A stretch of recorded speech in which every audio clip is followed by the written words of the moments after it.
みんなを守るには戦うしかないんですよね。だったら私やりま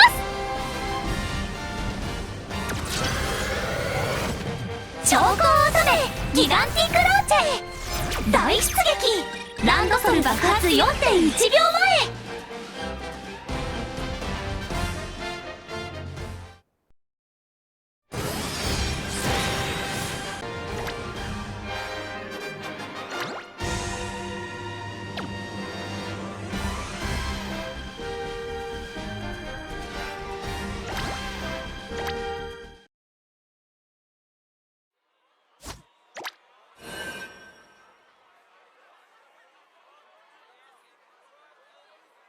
ご来場の皆々様、お忙しい中この祝祭にお集まりいただき誠にありがとうございま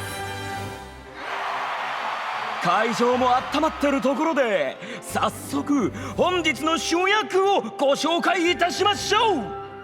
その姿は森にひっそりと咲く一輪の麗しき花。孤独なロンリーエルフにして我らが BB 団の創設者。さあ声を揃えてボリュームマックスでコールしろ。あおいちゃんようマイメン。今日はマイバースデーに集まってくれて Thank you。BB 団創立からこの日1ミリオン集った100万人のソウルメイツ。団員ナンバーは違うかもしれない。だけど一人一人に与えられたアイデンティティ、星の数ほどのデスティニー。その出会い、早いも遅いも違いはないんです。Understand？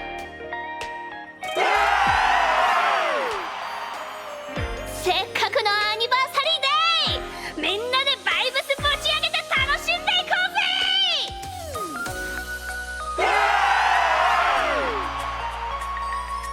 今日はとことん楽しんでってくれ。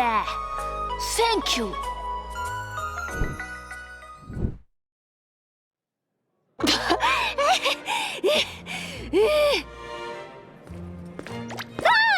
団長さんお疲れ様です。ス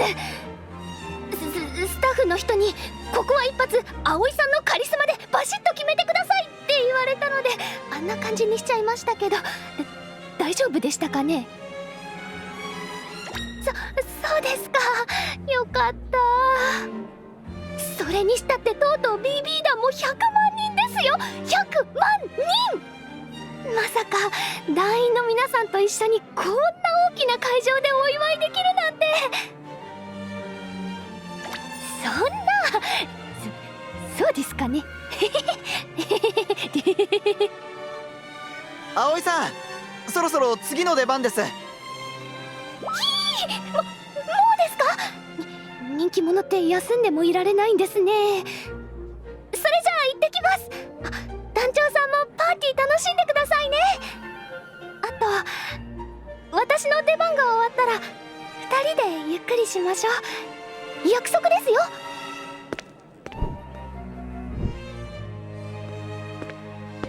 本当に夢みたいです。私にこんなにたくさんのお友達ができたなんて。押さないでください。会場には順次ご案内いたします。プレゼントをご持参の方はこちらにお並びください。スタッフが開封確認した後当人に渡させていただきます。なお手作りの食品、飲料、換金性の高い品物は承っておりません。ご了承ください。生もの厳禁。キラキラしたシャンパンタワー、所狭しと並んだフラワースタンド。陰キャでぼっちの私が人生一発逆転満塁ホームランなんてこんなに幸せでいいんでしょうか。まさか私にこんなに輝かしい日が来るなんて。素晴らしきかな人生。ステージの方ぶち上がってんじゃねえか。くーチケット抽選落ちてなきゃな。こっちまで音が響いてくるっつうか、この腹に響く重低音たまんねえ。ってあれなあ、なんか揺れてね。こんだけ人がいりゃ揺れだってするだろうよ。みんなそこかしこで音楽に乗って跳ね回ってんだし。いや、そんなんじゃなくて、マジで地震が起きてるっぽいっていうか。顔がマジじゃん。なになに。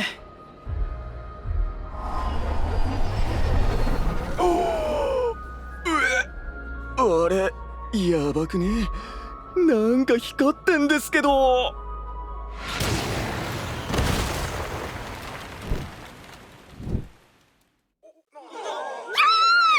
何の音です？繁華街の方が明るい。あれはここからでもわかるくらい明るいってことは、パーティーやってるどころじゃありませんよね。団長さん、町に急ぎましょう。こっちはもうダメだ。西の通りに行け。急げ、早く逃げろ。なんですかこれ。町がめちゃくちゃに壊れて。助けてくれ。瓦礫の下敷きになってる人が。大丈夫ですか？今助けますから。団長さん、手伝ってください。瓦礫を持ち上げますよ。せーの。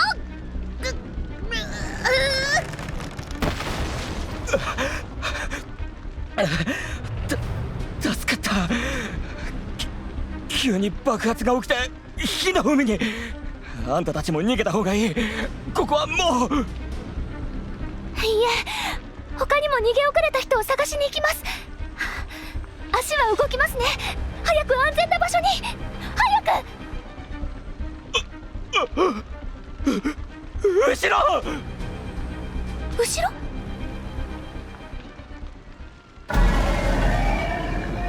あれは魔物なんですか？あんなに巨大な魔物が。皆さんは避難してください。団長さん、行きましょう。少しでも足止めを。団長さん、団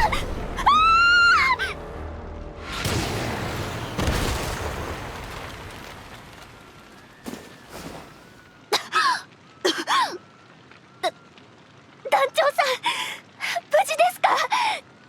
いた。団長さん、怪我は？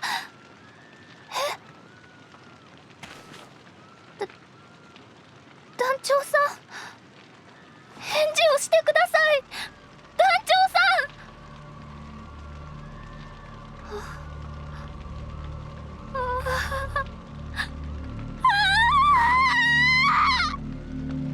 ん。なんで、どうしてこんなことに。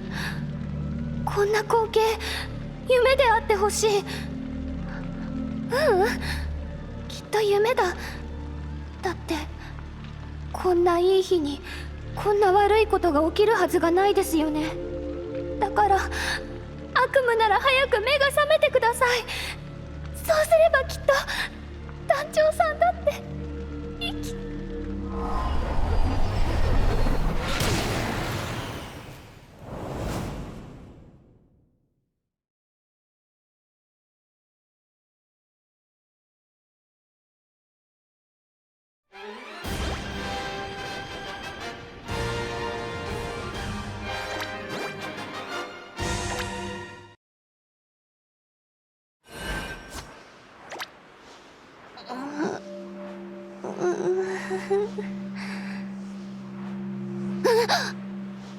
今のは夢にしては妙にリアルすぎたような。でも夢でよかった。ってさっきからうるさいですね。なんか風がめちゃくちゃ吹いてますけど。え？そら！なんで私こんなところに？葵さん、落ち着いてください。危ないですよ。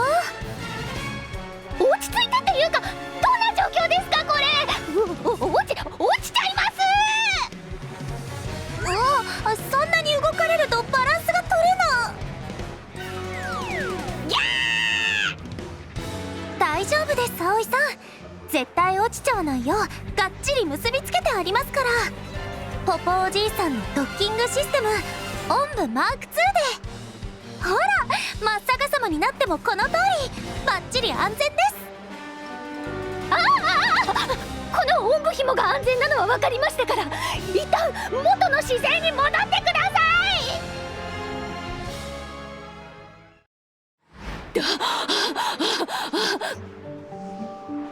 葵さん、落ち着きました？はい、すみません、お騒がせしてしまって。目が覚めたら空の上なんて状況は初めてだったもので、おかしな夢も見ちゃいましたし。あれ？騒いでたらすっかり忘れちゃったんですけど、なんで私たちは空を飛んでるんでしょう？はい、今日は葵さんをジオテオグニアにご案内してたんですよ。この前ご迷惑をおかけしてしまったそのお詫びに。この前っていうとは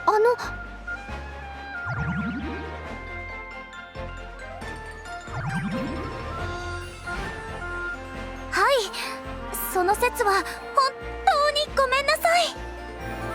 いえ気にしないでください。むしろ忘れてもらった方がいいというか助かるので。はい、でも今日はお友達の葵さんとお出かけできてとっても嬉しいです。私絶好調。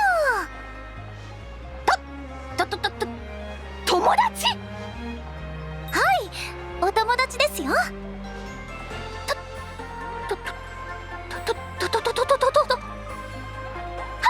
口がうまく動かない。なんでいつもこうなっちゃうんだろう。私クローチェさんから言ってくれたんです。ここは流れに乗って私も友達って言わなきゃ。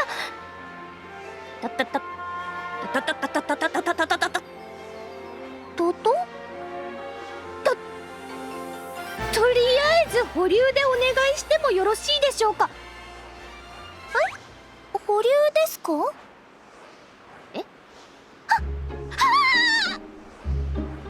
のバカ！せっかくお友達だってクローチェさんが言ってくれたのに、なんで余計なこと言っちゃうの？違うんです。私はクローチェさんがとってもいい人だって分かってるんですけど、でもこんな私がクローチェさんのお友達になっていいのかとか、後でがっかりされるとそれはそれで辛いっていうか、そもそも友達ってどこからが友達なんだろうとか、友達と知り合いの線引きって難しいよねとか、もっとお互いを知ってからの方が良かったりするんじゃないかとか、だからお友達のもう一つ前段階っていうか、ちょっと心の準備期間が必要っていうか。よくわかりませんけど、葵さんがそうしたいならそうしましょうか。今日から私と葵さんはお友達一歩手前の関係です。友達一歩手前。そうですね、よろしくお願いします。葵さん、なんだかじゃなくて間違いなく落ち込んじゃってますね。つまり悲しいってことですよね。私てっきり葵さんとはもうお友達だと思ってたんですけど、間違ってたみたいですし、これって私に感情の理解が足りてないからなんでしょうか。ポポおじいさんが前に言ってました。私は喜びや楽しさを表現することはできても怒りや悲しみが理解できてないんだって。辛くて悲しいこと、心にダメージを感じること、できなくったって困ることはないってそう思ってたんですけど、だけどそれが葵さんとお友達になれない原因ならちょっと困りましたね。葵さん、怒りとか悲しみって何なんでしょう？今私人生についての答えを求められてます？そうじゃなくて、私クローチェさん、今すっごく大きい音がしましたけど。はい、発生源は9時の方向。見えます。なんだかすっごく大きな山みたいな塊が。すみません葵さん、何があったか確認してもいいですか？緊急でライラエル様にご報告する必要があるかもなので。ジェットブーツのエネルギー残量ちょっと少ないですけど多分大丈夫です。はい。ってあれ、山が光って。クロージェさん、コード上げて避けてください。はい。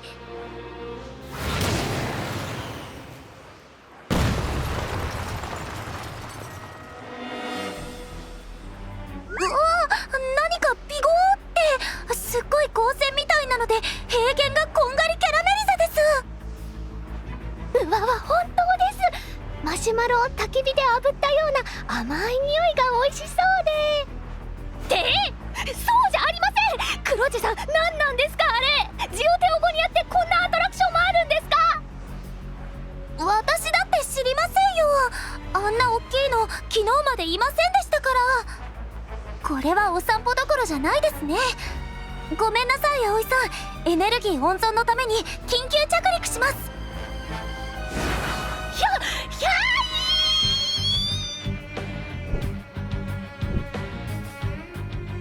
い。遠隔通信でポポおじいさんたちに状況を報告しました。お城のみんなが救援に来てくれるそうです。っていうか遠くから見ても大きかったのにちょっと規格外のサイズすぎるんですけど。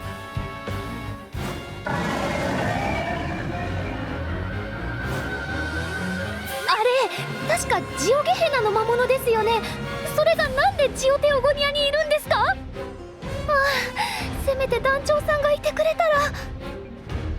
ナイトさんがいない分私たちで頑張らないと。このまま放っておいたら今度はお城や城下町にあの光線が撃たれちゃうかもですし。わかります。よーくわかりました。つまり皆さんを守るために私たちがおとりになって気をそらし続けるしかないってことですよね。はい、葵さんと私でやっつけられそうならやっつけちゃうってことです。いやもう腹をくくります。くくりました。じゃあ行きますよ。まずはご挨拶のロケットパーンチ。私も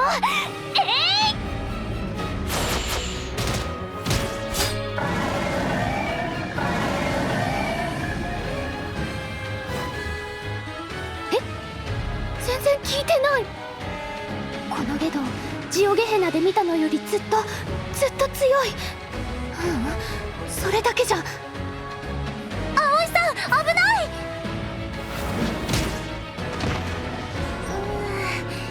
振り回した尻尾もろに食らっちゃいました。クロ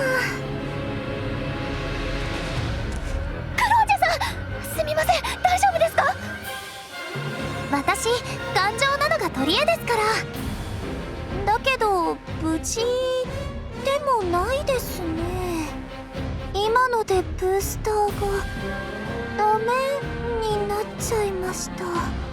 それにシネレーターが破損して出力低下、エネルギーが多いさ。そんな、ちょっとクロージェさん起きてください。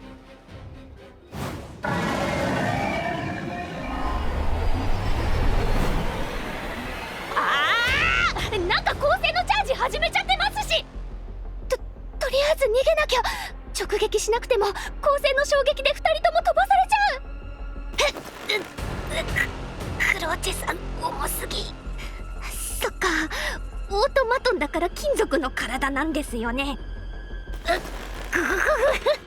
引きずってでも絶対見捨てませんから。バッテリー切れて動けません。葵さんだけでも逃げてくださいってそう伝えたいのに、スピーカーもケドンのビーム、あの方角、お城にも被害てるかも。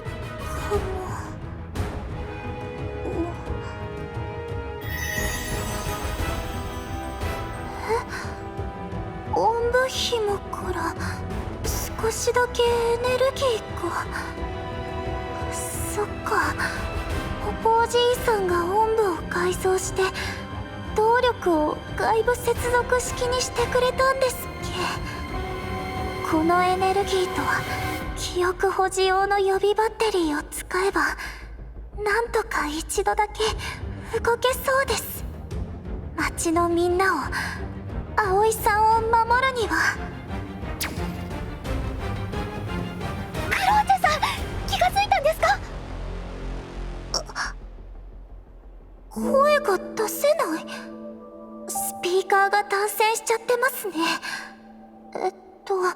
私は大丈夫だって伝えるには。クローチェさん、大丈夫？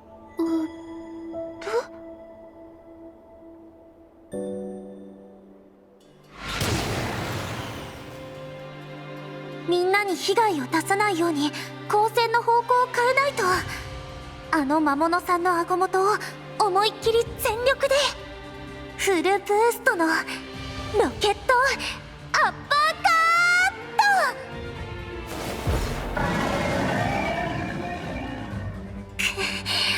ーなんてパワー、方向を変えきれませんでした。こうなったら最後の手段です。ライラエル様、ごめんなさい。クローチェさん、食べられちゃったんじゃない。まさかゲドンの中から光線の発射を止めるつもりじゃ。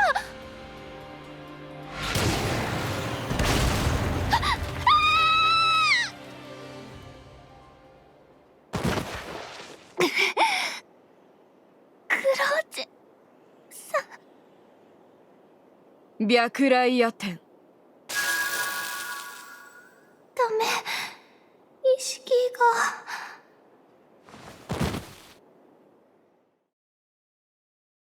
ここは私助かった。おい、メモリーユニットは無事じゃ。これならなんとか。例の倉庫を開けております。データが消えてしまう前に早く。クローチェ、このままいなくなるなど決して許しません。あなたを助けてみせますよ、どのような形でも。クローチェさん、どうか無事で。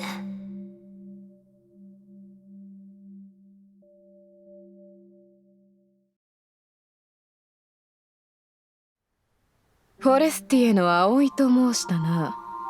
貴様の助力で我が城は巨大獣の炎を免れたとのこと。褒めて使わす。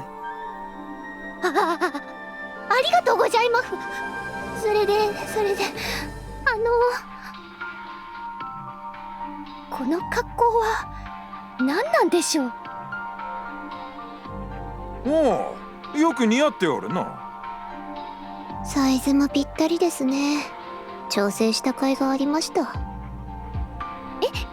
ですか？じゃなくて、クローチェさんは無事なんですか？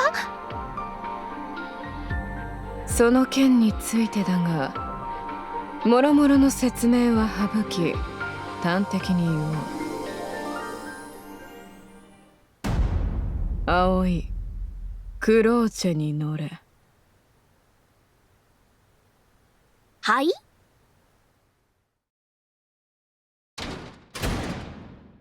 次回予告。クローチェさんに呼ばれてジオテオゴニアにやってきた私は、一緒にお出かけ中に巨大な魔物と鉢合わせて大ピンチ。目が覚めたらピッチピチのスーツを着せられちゃって、おまけに爆発しちゃったはずのクローチェさんに乗れって。さすがに説明不足が過ぎますよ、ライラエルさん。というか、クローチェさんに乗れって何ですか？まさかそういう意味の？私にはまだ早すぎます。次回第2話、兆候乙女大地に立つ。でもクローチェさんのために必要だって言うなら、私ピッチリスーツで一肌脱ぎます。何か勘違いしてます？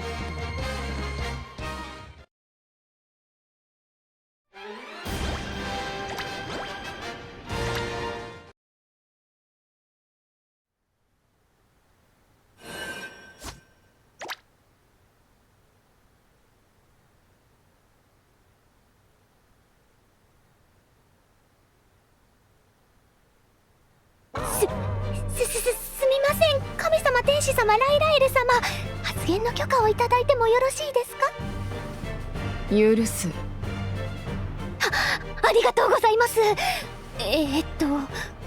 クローチェさんに乗れってどういう意味かわからないんですが、あとこの変な格好も。説明を任せる、ポポ。かしこまりじゃ。葵よ、お前さんが見た通りクローチェは爆発して吹っ飛んだ。木っ端みじんじゃ。だがな、メモリーユニットは奇跡的に無事だったんじゃ。不幸中の幸いというやつじゃな。メモリーユニット？あやつがオートマトンであることは知っておるじゃろ。メモリーユニットとはわしらでいうところの脳。記憶や性格が保存されておる一番大事なパーツなんじゃよ。致命的なダメージを受け大破してもメモリーユニットさえ無事なら新しいボディに移植すればクローチェは復活できる。そうなんですか？あれ、でも新しいボディって。かつて発見されたスペアのボディがついに役に立つというわけじゃ。そもそもクロさんってもともとは古代文明ってやつの調査中に見つかったんですよね。地面の下から。まあメモリーユニットは一つしか見つからんかったから起動に成功したのはあやつだけじゃったが、発掘現場からは他のボディも見つかっておったんじゃ。名付けてギガンティックローチェじゃ。ギガンティックローチェ。ただのボディではないぞ。あの魔物の巨大さとためを張れるくらいのビッグでパワフルでスペシャルな巨大兵器じゃ。異なる世界との交流が活発化して以降、我は急ぎ整備と修繕を命じた。このジオテオゴニアを守護する最終兵器として役立てられる可能性を考えてな。テスト前だったんで何もかもぶっつきでしたけどね。メモリーユニットのデータが消失する前にギガンティックローチへ移植しなくちゃいけませんでしたし、おかげさまで私まで借り出されて、徹夜で作業した分後でお休みいただきますんで。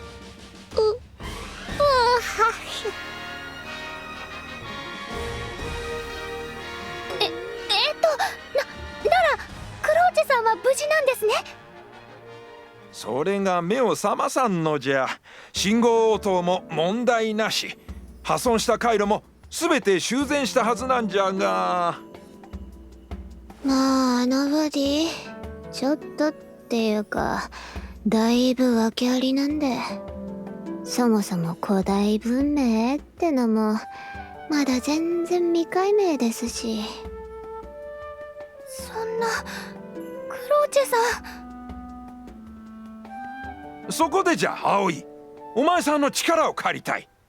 クローチェに搭載していた新型音部紐音部マーク2、あれには搭乗者を固定するだけでなく魔力的なつながりを作る副次的効果があるんじゃ。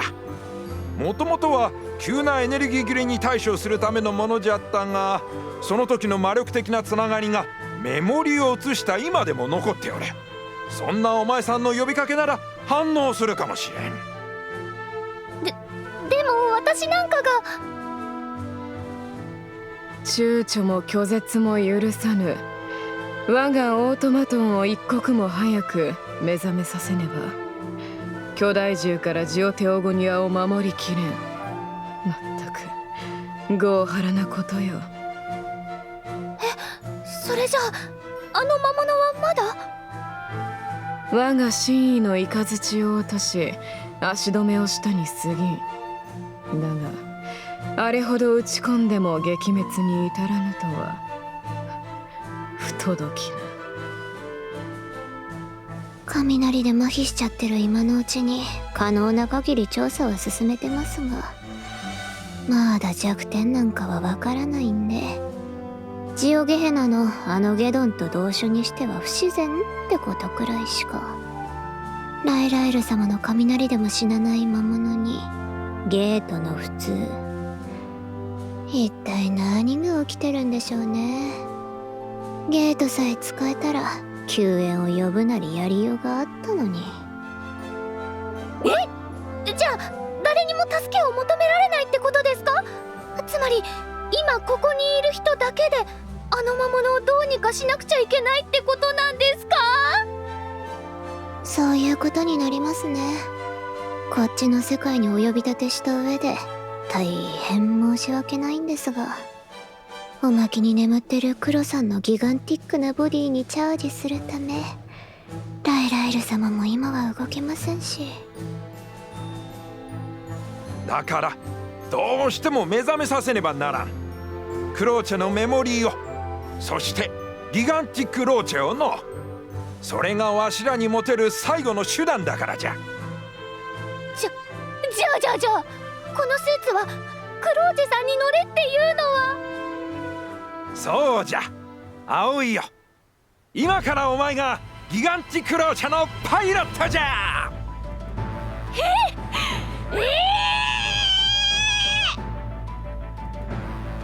ノリはこんなですけど、世界の命運がかかってる感じの割とガチめのピンチなんで、頑張ってください。では改めて命を下す。葵、クローチェに乗れ。まだ全然理解が追いついてないんですけど。でも他にどうしようもないみたいですし、逃げるわけには逃げちゃダメです。逃げちゃダメです。逃げちゃダメです。やります。私が乗ります。ほい、地下格納庫へのシューター起動じゃ。脅しお達者でー。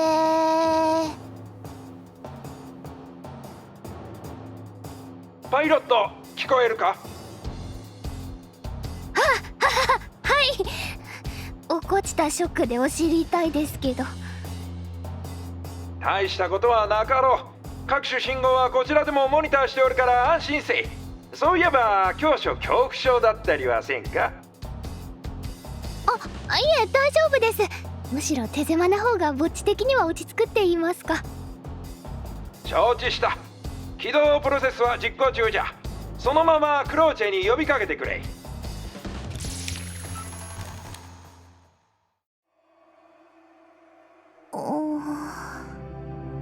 あれ、私葵さんやお城を守ろうとして、ここはどこなんでしょう。それに葵さんは。葵さん、ボルガーノさん、ライラエル様。誰もいないみたいですね。いつものエネルギー切れにしてはなんだかおかしいですね。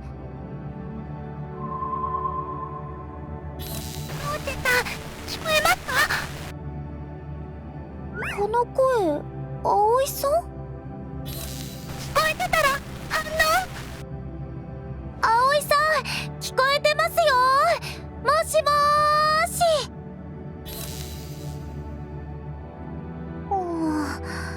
ノイズがひどくて聞き取れないですね。こっちの声が聞こえますか？葵さん。魔力、つながり、かかって。ダメです。聞こえなくなっちゃいました。葵さん、魔力のつながりって言ってましたよね。この感じ、新型音部紐でつながっていた時の葵さんを感じます。あっちの方、葵さんが私を呼んでる。よーし、エネルギーも回復してるみたいですね。あっちへ行ってみましょう。クローチェ発進。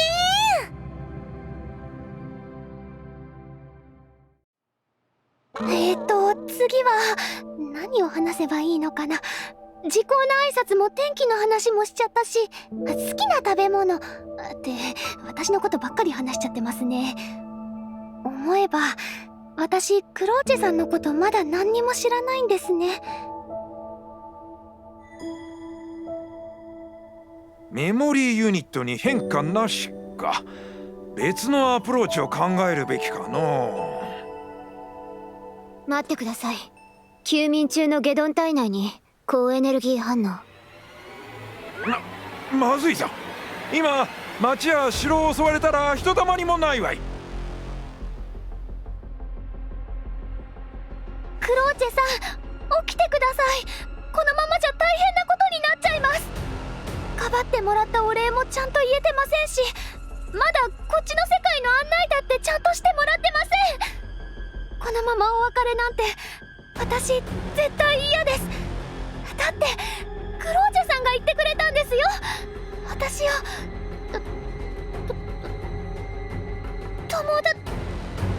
今友達って言ってくれました？クローチェさん。はい、クローチェです。葵さんが呼び続けてくれたおかげでやっとリブートできました。ってあれなんだか私すっごーく大きくなっちゃってませんか？クロさん、すみません。説明は後でいいですか？まずは目覚めつつあるゲドンをなんとかしないとまずいんで。とりあえずさっきの大きな魔物さんを倒しちゃえばいいんですね。緊急発進シークエンス開始じゃ。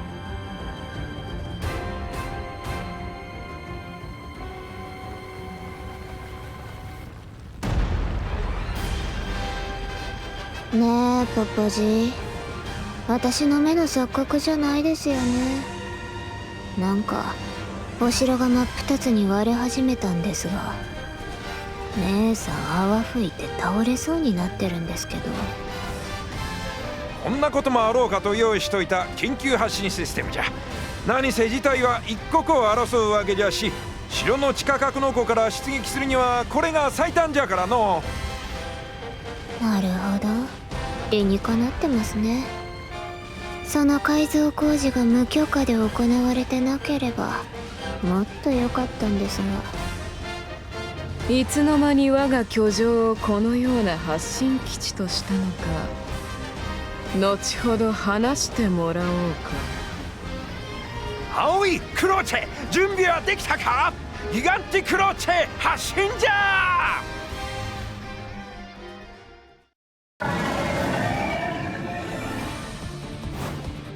もう完全にお目覚めじゃないですか。私たちあれと戦うんですよね。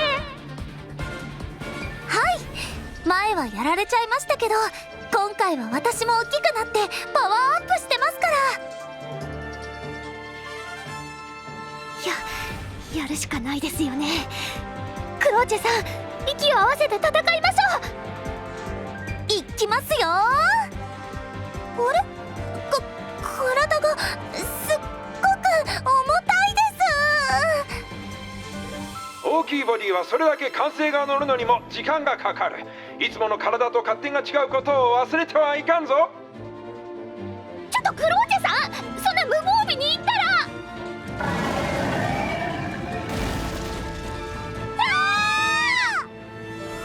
まずいの。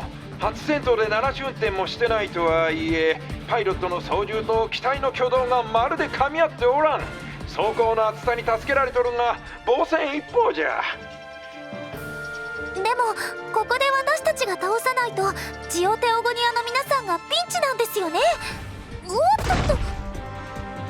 はい、それに質量はパワーです。クリティカルヒットすればゲドンを一撃で倒せるかもしれません。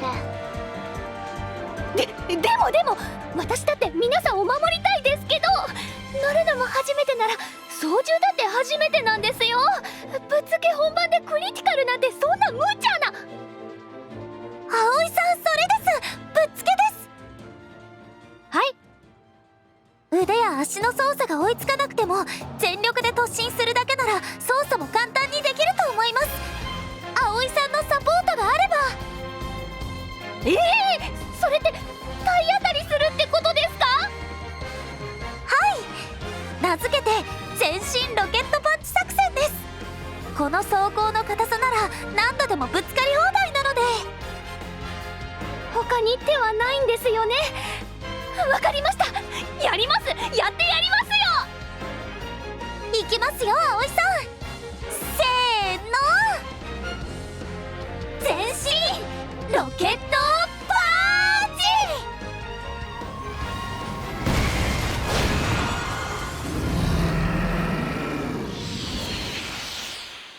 おお、やりよった。ゲドンが倒れていくぞ。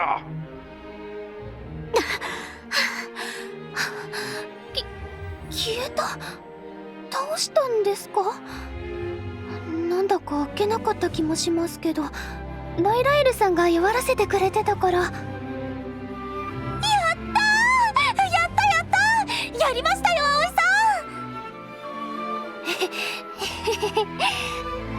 そうですね。でも今は喜ぶよりちょっと休ませてください。精神的な疲れがどっときて。葵さん、大丈夫ですか？エロ。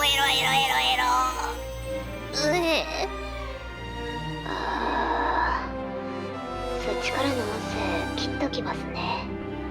葵さん、黒さん、お疲れ様でした。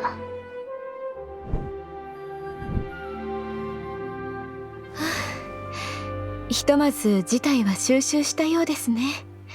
クローチェもなんとか無事でよかった。ですが先ほどのゲドンとやら他の魔物とは異なり突然消失したように見受けられました。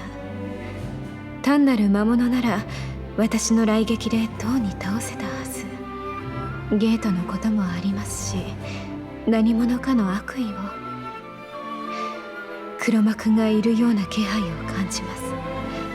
早急に何らかの対策を考えなければなりませんね。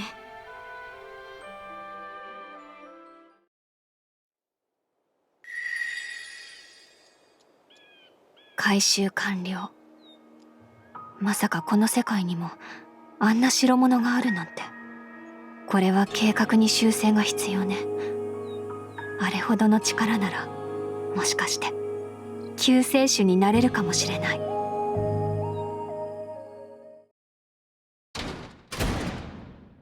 次回予告。ギガンティックローチェ初出撃からの初勝利。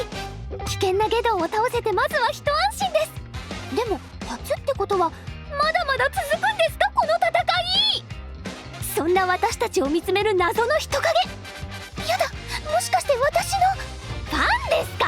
困ったな。サインの練習とかしておいた方がいいんですかね。次回第3話、彼女の名はクライ。さて私も少し休憩に。あれ、コクピットに閉じ込められちゃったんですけど、聞こえてます？おーい。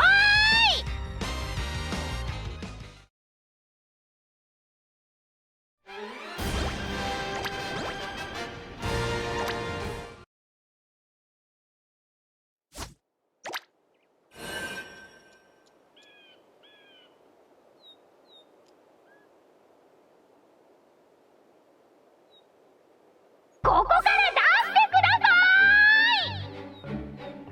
ごめんなさい、葵さん。私のコクピットに閉じ込めちゃって。あ、温度調節はできますから。寒くないですか？はい、暖かさはちょうどいいくらいで。ってそうじゃないです。もうずっと缶詰状態になっちゃってますよ。先ほどの戦闘による損傷に加えエネルギー切れのようじゃの。かろうじてコックピットの生命維持装置は生きているが、それ以外は故障だらけじゃわい。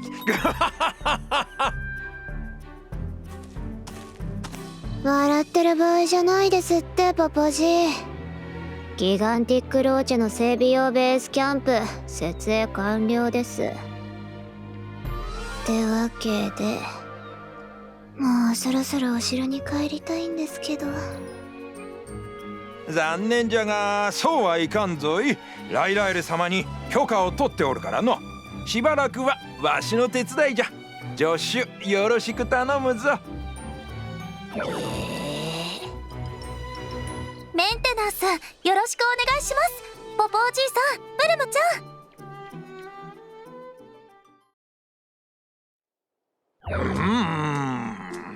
ん。これは思ったより時間がかかりそうじゃぞ。そうなんですか？エネルギー不足ならライラエル様にチャージしてもらえばいいんじゃないですか？それがこのギガンティックローチェは2つの動力系統があるみたいでの。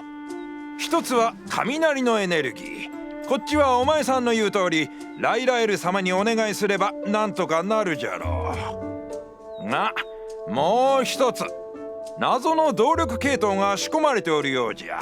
クローチェ、移植されたお前さんのメモリーユニットと何か関係しておるらしいのじゃが、これ以上はまだわからん。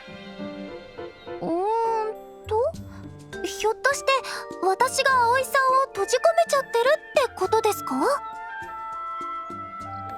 愛されてますね、葵さん。そうですか？いや愛情表現が閉じ込めるってかなりいびつな部類では。いや、コックピットの件は単なる電力不足じゃ。ライラエル様の魔力が回復するまでしばし待っててくれんかの。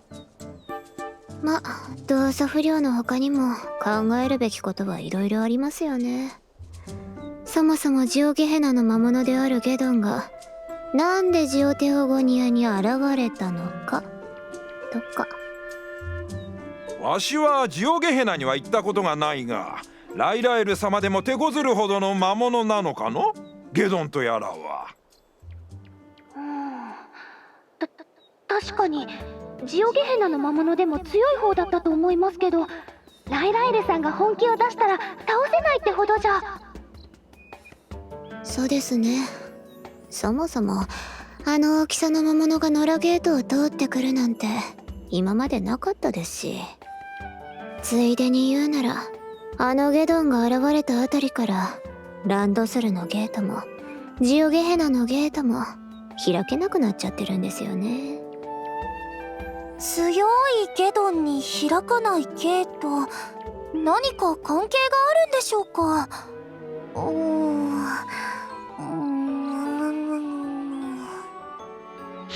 あれ？なんだか熱くなってきたような。ちょっとクローチェさん？演算回路の排熱がうまくいっとらんようじゃな。クローチェがオーバーヒートするとコックピットの気温まで上がるとは。クローチェさん、クールダウンしてください。このままじゃ蒸し焼きエルフになっちゃいます。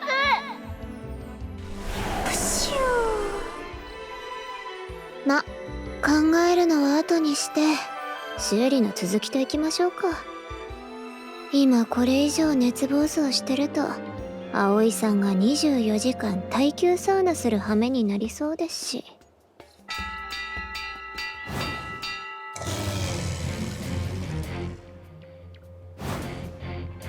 まずい、魔物が出よった。ゲドンではなくランドソルから来た魔物の生き残りのようじゃが。ポポおじいさん、ブルムさん、逃げてください。この状況、ボルさんがいてくれたらよかったんですけど。葵さん、クラさん、なんとかやっつけたりできません？さっきからやってるんですけど。ダメです。動いてくれませ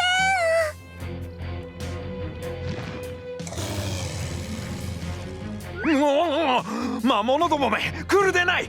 わしを食うとやばいぞい。エキノコックスとか。ポポおじいさん。テンペスターで。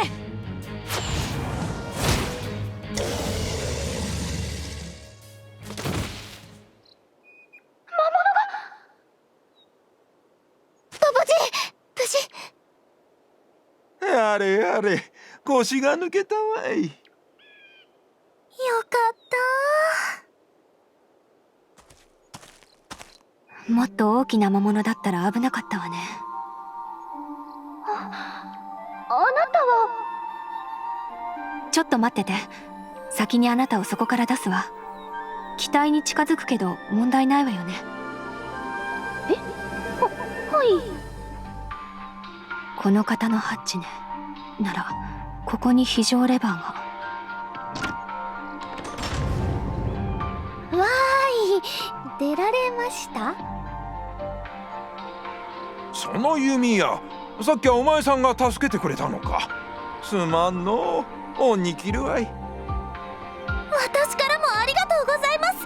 もう本当にダメかと思っちゃいました。私もコクピットから出してくれてありがとうございます。礼を言われることじゃないわ。この人。どうかしたかしら。いえ、ありがとうございます。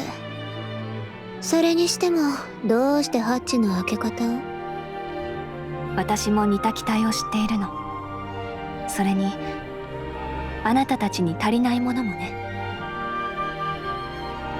私たちに足りないもの？あなたたちこの機体を動かすのに手こずっているんじゃないかしら。しかもその原因は謎の動力不足。違う？お前さん、どうしてそれを？先に結論から話すわ。この機体を動かすのに欠けているのはマシンと一心同体になる感情的シンクロナイズ。本来なら機体とパイロットが直結するフィードバックシステムが採用されているはず。けどこの機体、中に誰か入ってるわね。さっきから声がしているし。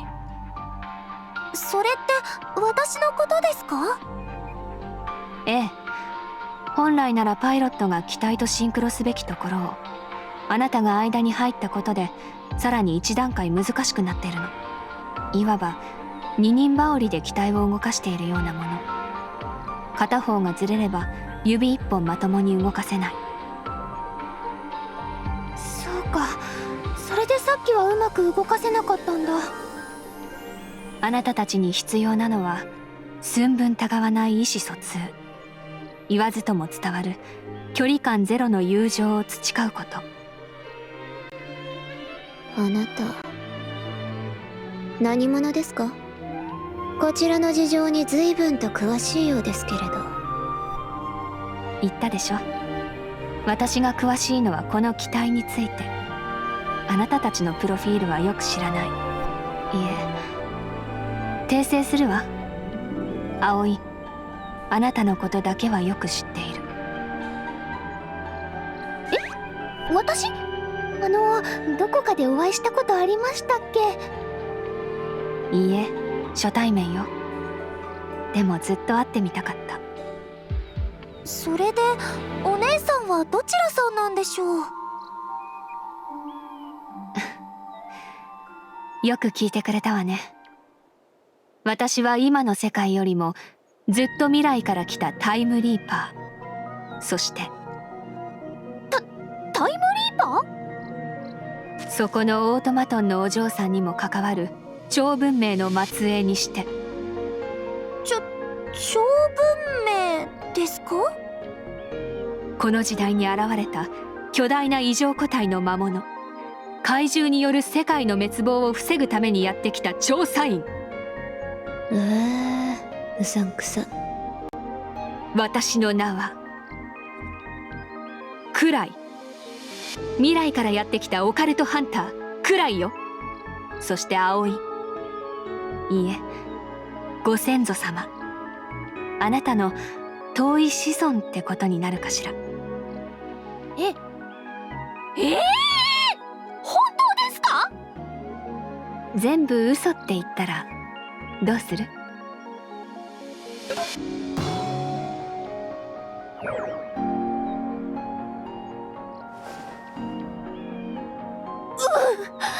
この滑りがちな笑いのセンス、それにそこはかとなく感じるぼっちオーラ。なんででしょう、自分の子孫というのを否定できないような。ご先祖様に似たのよ。私の母もその母もそのまた母も社交的な方じゃなかったわ。家系図をたどっても皆口を揃えてそう言うでしょうね。私の意志が強すぎる。末代まで発言するとは、穴恐ろしやぼっち因子。だけどどこか納得できる。初めて会った気がしない。遠い親戚のお姉さんみたいな。クライさん。いいえ、師匠。師匠？はい、クライさんを見てクールでかっこよくて、私ちょっと憧れるって言いますか。さっき私たちを助けてくれた時の弓使いとかもすごくて、いえ、無理にとは言わないんですけど、師匠なんて呼んでみたくて。私の方が年は一回りくらい上だけど、ご先祖様にそう呼ばれるなんて変な感じね。ダメですか？あれれれれ、コミュ障ぼっちなのに私、どうしてこんな積極的になれてるんだろう。クライさんが血縁だから？まあ別に構わないわ。私としてもあなたたちに協力したいところだったし。協力はありがたいが、怪獣とか言っておったな。嘘ではないのなら詳しく説明してくれんかの。そうですね、重大発表ですっかり忘れちゃうところでした。ええ、私はそのためにここへ来た。また魔物ですか？いや、この反応は単なる魔物ではない。あのゲドンと同じ。出現場所はグランドリームパークじゃ。来る、あいつらが。あいつら？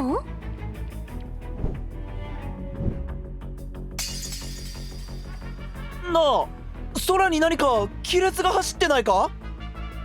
何か出てくるぞ。うわー！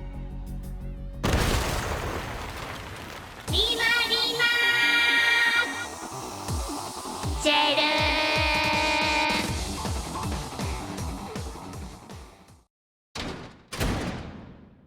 次回予告。私たちを助けてくれた颯爽登場の美人さん、未来人、古代人、オカルトハンター。クライさん、あなたは一体何者ですか？聞きたいことは山ほどあるのに、何やらパークが大ピンチ。大変、早く助けに行かなきゃ。今度は2体同時だなんて、本当に勝てるんでしょうか？次回第4話、友情心重ねて。いえ、その前になんか見たことあるようなないような、あの偶天目っぽい巨大ロボットも、ラップバトルしそうなバッテン印ロボットも。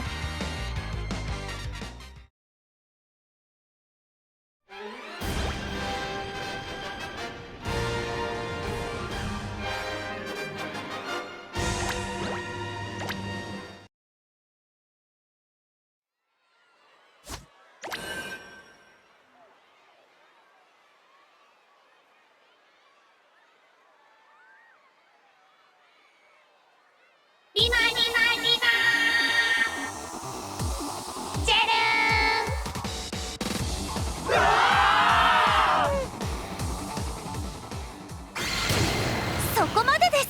ドン！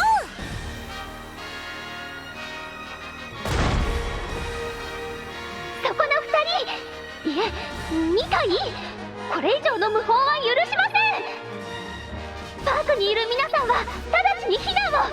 この魔物は私たちが何とかします。なんとか間に合ったようですね。はい、ギガンティックローチェ現着しました。ライラエル様、お体の具合は？急速チャージでかなり消耗しましたが、これ式で参っているわけにはいきません。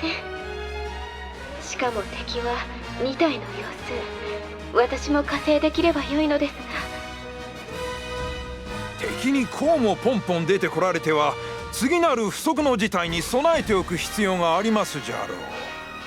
付け加えるならあの2体、何もない空間に突如巨大なゲートを開いて現れよった。どう見ても普通じゃないですね。もしあの2体もライラエル様の雷に耐えうるような魔物なら、こっちの誰もかなわないでしょう。黒さん以外。危険なことは私たちに任せてください。ライラエル様には後ろに控えててもらった方が安心して戦えますから。世話をかけますね、クローチェ。そういうわけで葵さん、私たちであの魔物さんを倒しちゃいましょう。やっぱりそうなりますよね。でもゲドンだけでも苦労したのに2体同時だなんて。ご先祖様、そんな気持ちでは真の力を発揮するなんてできないわ。クローチェさんの前向きな気持ちに同調して。クライさん、どうしてパークに？っていうか通信魔法に割り込むなんて。あなたたちを追ってきたの。私はその機体ギガンティックローチェを知ってる。戦闘のサポートでなら手助けできると思う。敵はロボリマタイプ、仲良し X タイプの2体ね。機体スペック、武装、おおむねのデータは把握しているわ。なんでそんなに詳しい情報を？言ったでしょ。私は未来からやってきた。敵のデータを持ってね。あの異常個体の魔物、怪獣を倒さないと未来が書き換わってしまう。私のいる世界を守れなくなってしまうの。だから協力したいのよ。ブルム、あの方は？クライさん、私たちがギガンティックローチェの整備中、魔物に襲われたところを助けていただいた方です。あなたたちの命の恩人ということですか？はい。本人曰く未来からやってきたタイムリーパーで、超文明の末裔で、おまけに葵さんの子孫らしいです。すみません、情報量が多かったのでもう一度お願いできますか？はい。クライさんは未来からやってきたタイムリーパーで、超文明の末裔で、葵さんの子孫らしいです。ま、本人の言を信じるならですけど。信用していいのでしょうか？正直なところを申しますと、発言の全てが真実とは思えません。未来人って何ですかって感じですし。ただ、古代文明のギガンティックローチェについて、私たちの知らない情報を持っているのは確かです。コクピットを強制的に開く方法とか。そうですか。今起きている異常の数々は彼女が言う未来に関わっている。信用できる根拠はないとはいえ、国が危機にさらされている以上、私の取るべき行動は。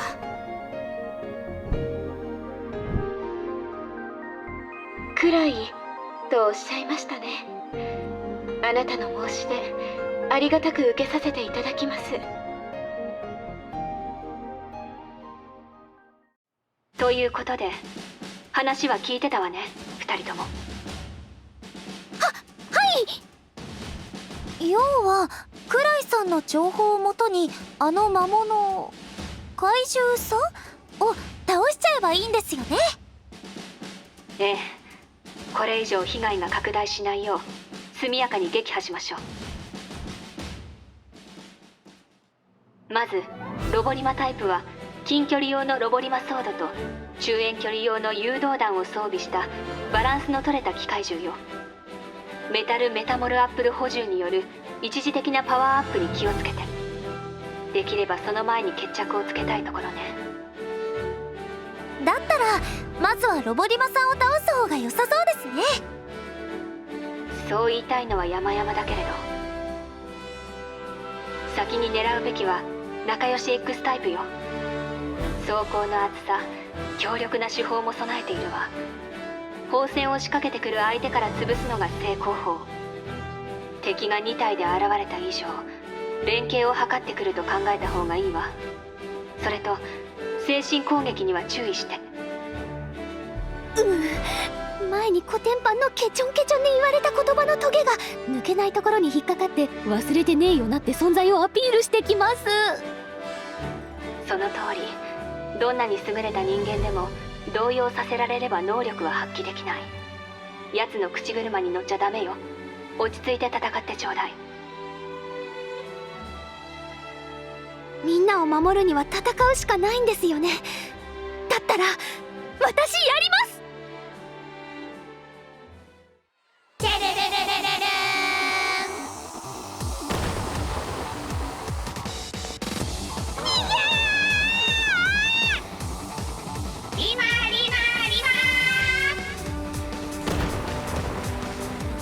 踏みつぶされる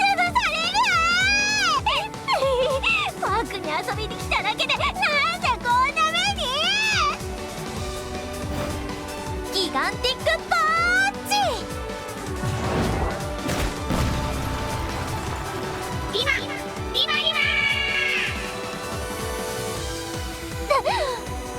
助かった。助かりました。アンド着地。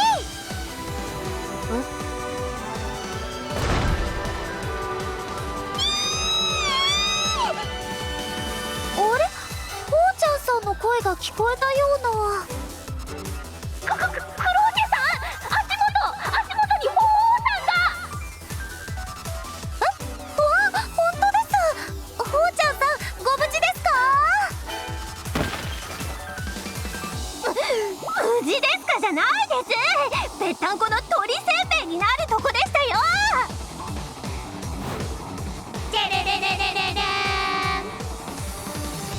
ここは危険です。早くパークの外に。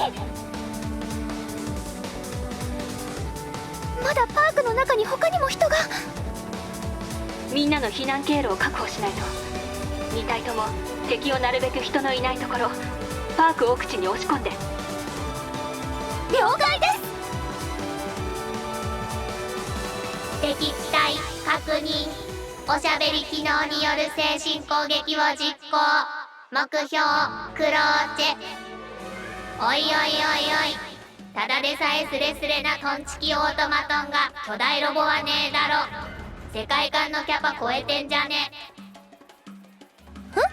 世界観ですか？剣と魔法のファンタジー、ロケットパンチでぶち壊し、バグった感情エビデイ笑顔、ハグが全自動骨折りマシーン、歩くと床抜け、毛づくろいで猫が脱毛症、お城サイズのクソデカ娘。なんてむごい。いくらクローチェさんでもこんな精神攻撃を受けたら。そうですね。今の私、お城みたいに大きくなっちゃいました。まさかのノーダメ？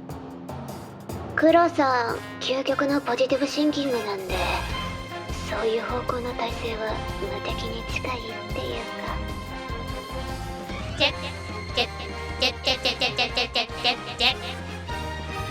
敵が予想外の反応にひるんでいるわ。攻撃のチャンスよ。よーし、ここは一気に決めます。ギガンティック。デッキへの精神ダメージ認められず、行動パターンを変更。目標葵。君のスケジュールいつも空いてるね。自由な時間がいっぱいあって羨ましいっすわ。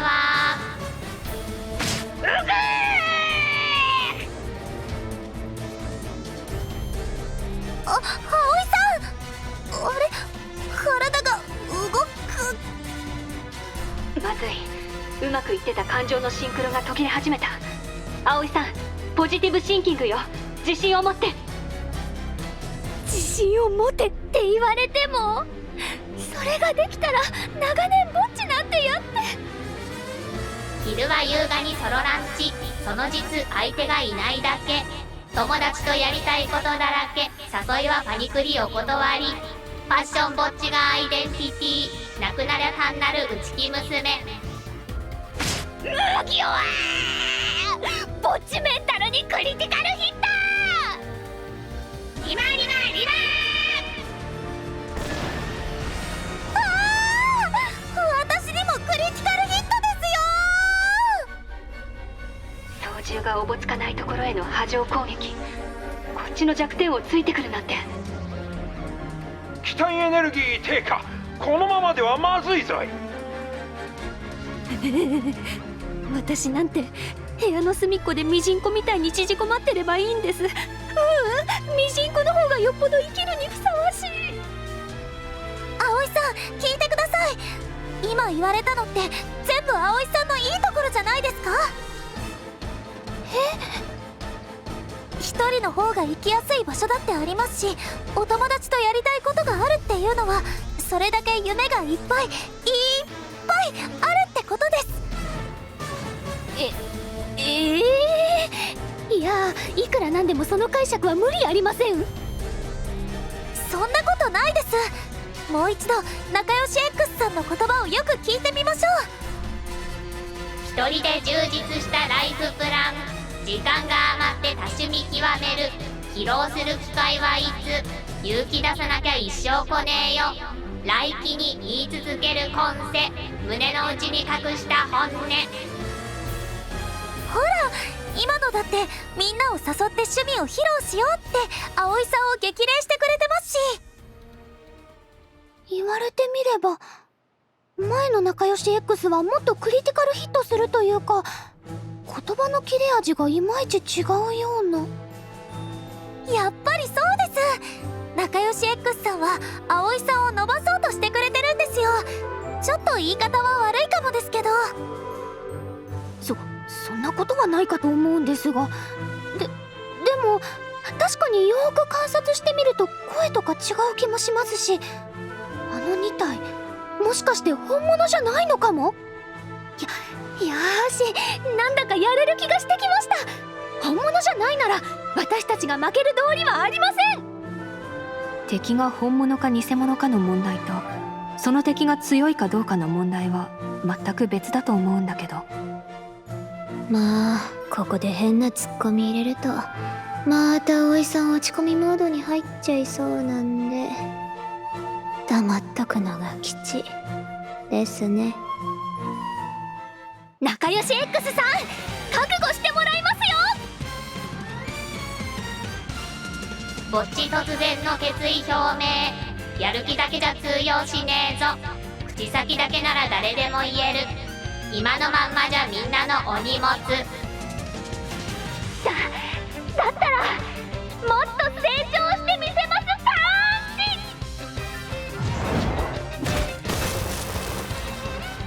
ンチ。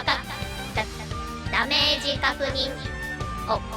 同じチームでも存在感ゼロ。空気同然で何ができんの。空気がなくちゃ人は生きていけません。タイヤもぺちゃんこです。目立たないよう影から支える縁の下の力持ちになれますキー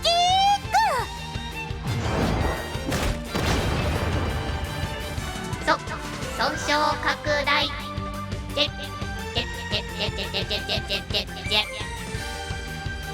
です葵さん。仲良し X さん、あなたのおかげで私成長できました。これは私たちからのお礼です。いきますよ。必殺ギガンティックミサイル。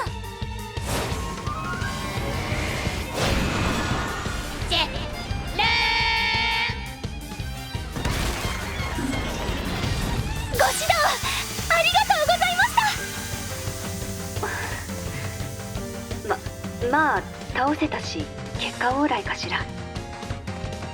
このまま登りまさんもあれ、体が動かな。リマリマリマ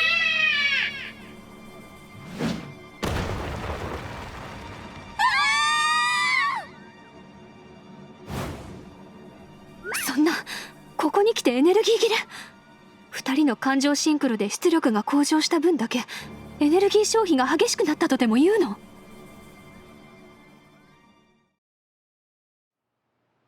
うして？動いてください。葵さん、ごめんなさい。私今からじゃライラエルさんを呼んでもチャージが間に合わないです。どうすれば。葵さんだけでも逃げてください。メモリーユニットが無事なら私はまた別のボディに移植できますから。そう言って今度ダメだったらどうするんですか？前の時も助かったのは奇跡だったってポポおじいさんが言ってました。それにクローチェさんを置いていけません。いけるわけないじゃないですか。2回もいなくなっちゃうなんて嫌ですよ。葵さんだけど、どうすれば。私にできることは何も。こんな時に団長さんがいてくれたら。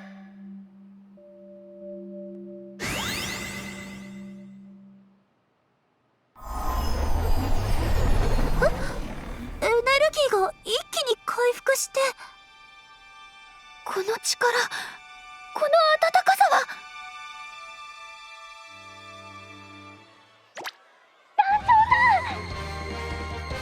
これだけのエネルギーがあれば。葵さん。はい、あんなロボリマさんなんかに私たちは負けません。クローチェさん、ここは一気に。はい、ミサイル全弾打ち尽くしです。ギガンティックフルバースト。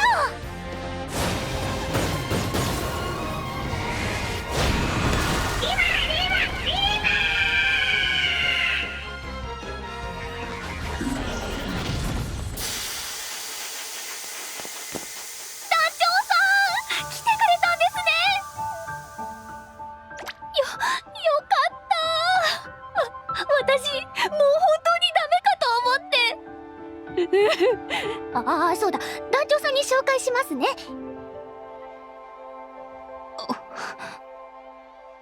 こちらクライさんです。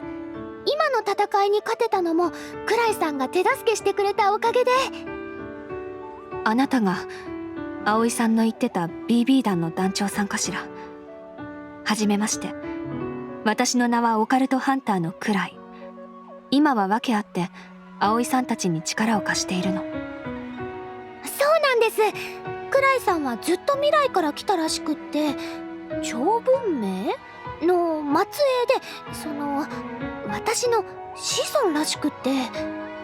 あれ？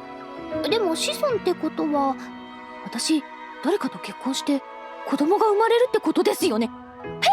その相手って誰なんでしょう。で、団長さんどうしたんですか？クライさんをじっと見て。はい、なんでしょう団長さん。団長さん？やっぱりわかるのね。ごめんなさい。ずっと嘘をついていて。私があなたの子孫っていうのは嘘。超文明の末裔っていうのも嘘。ずっと未来から来たっていうのも嘘。クライさん。その名前は生まれた後につけた別の名前。私の本当の名前は葵。こことは別の世界から来たあなた自身よ。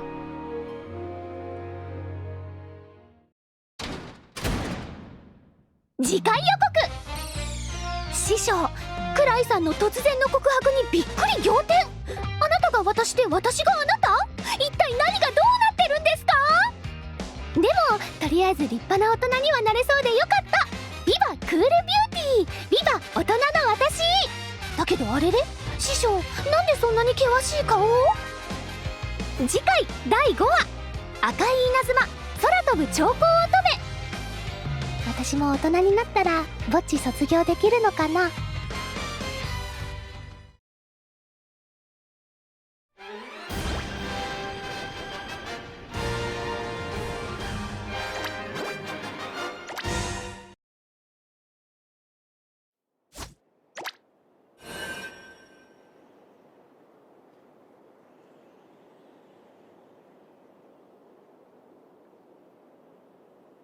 クライさんが私？それってどういう。団長さん、あなたならすぐに分かってくれるんじゃないかしら。どうやら私以外にも誰か来ていたみたいだから。このジオテオゴニアのような裏世界ではなく、アストルムの平行世界から。すみません、さっぱり話が見えないんですが。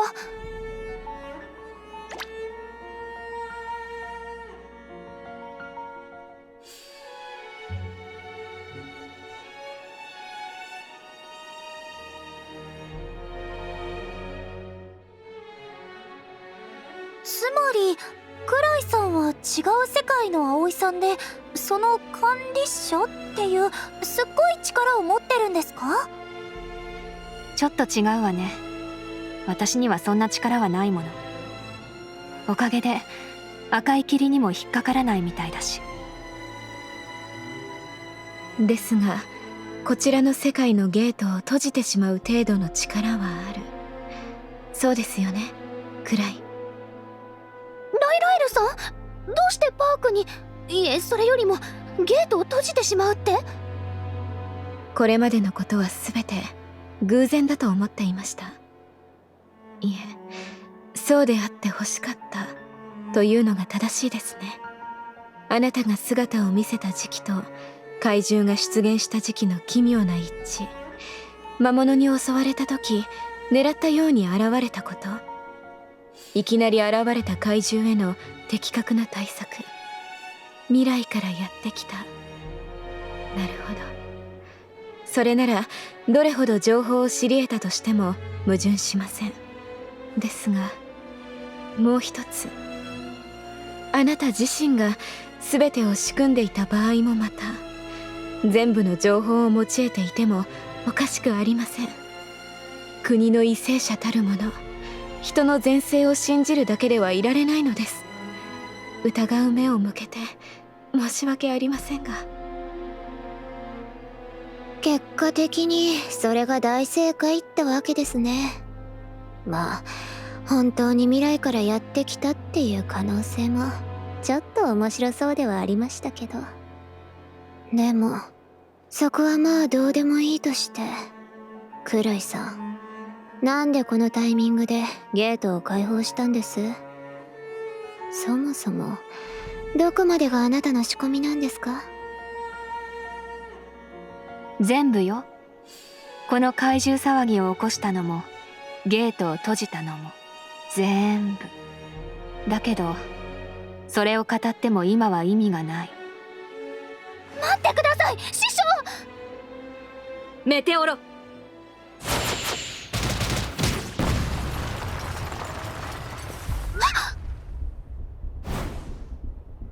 無駄に傷つけさせないで。少なくとも今のあなたじゃ勝てないわ。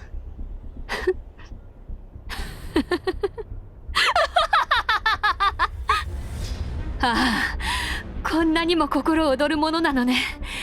願いが叶う場所まであと一歩っていうのは。焦らないでもすぐに決着の場は用意する。そこで世界をかけた生存闘争をしましょう。葵、あなたは大事なものを守りきれるかしら。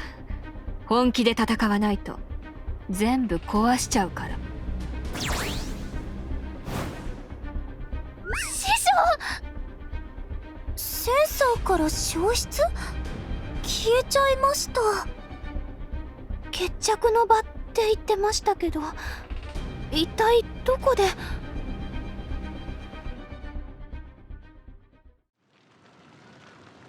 ヘルムナ、ここで引くわけには。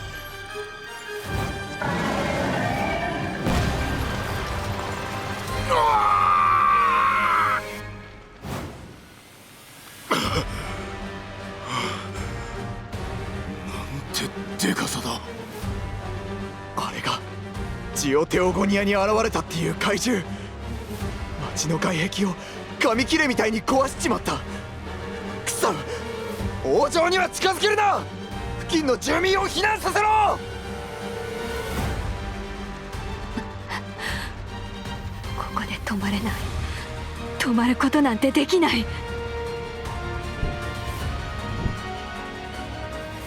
緊急です。ランドセルに怪獣が出現したとの伝令が来ました。現在ナイトメアが応戦しているそうですが、有効打は与えられてはいないとのこと。これが彼女の言っていた闘争なのでしょうか。今まで戦ってきた怪獣たちと同じなら波の攻撃では撃破できんじゃろうな。てか過去一でヤバそうな雰囲気してません？見てくださいよこの写真。全身ギンギラギンだし、見るからにパワーアップ形態って感じですけど。なら早く助けに行かないと。私に乗ってください葵さん。葵さん？師匠、なんで？さっきまで一緒に戦ってたじゃないですか。怪獣からみんなを守ろうって。なのに全部、これまでのことは全部師匠が仕組んだことだったんですか？どうして師匠が。私がこんなことを。葵さん、早く行きましょう。このままじゃランドソルがめちゃくちゃになっちゃいますよ。無理言わないであげてくださいよクロさん。この状況じゃ葵さんも動揺しますって。ギガンティックローチェの操縦にはお前さんたちの気持ちを合わせることが必須。今の葵を無理に乗せてもまともに戦うのは難しいじゃろう。これって私のせいですよね。私がいなかったらクライさんだって存在しなかった。そうです。私がいなければ。どうすれば。私皆さんにどうやってお詫びしたら。葵さん、葵さん。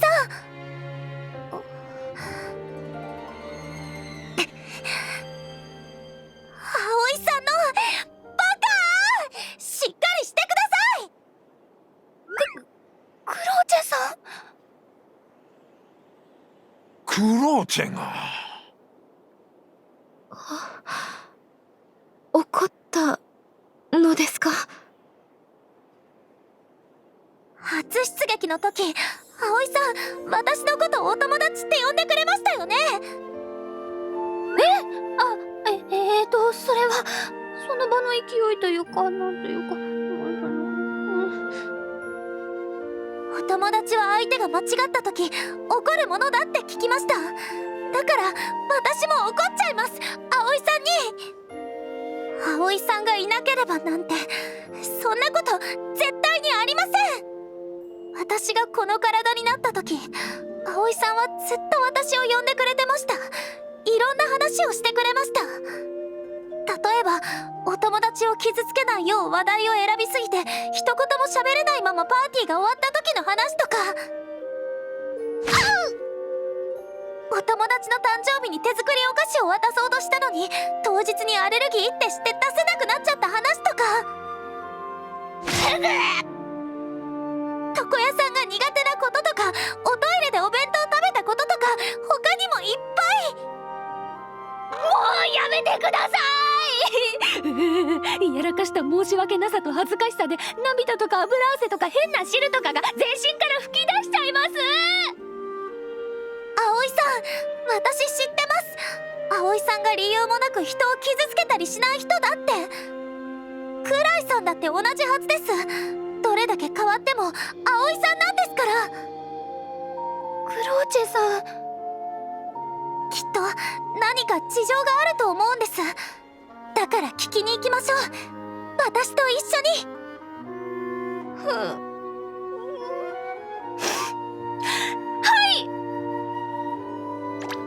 い、団長さんにもご心配をおかけしました。初めて怒っちゃったんですけど、カイロがすっごく熱くなっちゃいました。私上手に怒れてましたか？それはもうしゃっきり目が覚めましたかも。よかったですね。次はもっと上手に怒れるようになりますね。ライダエル様みたいに。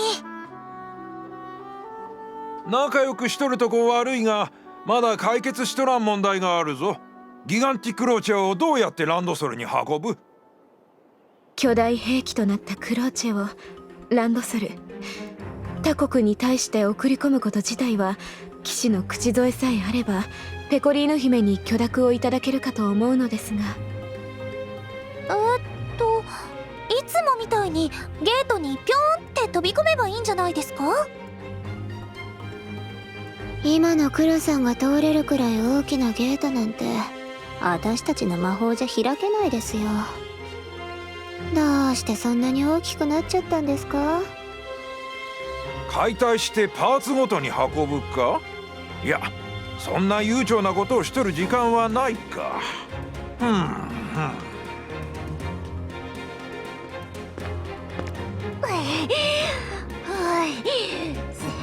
死ぬかと思いました。ほうちゃんさん、無事だったんですね。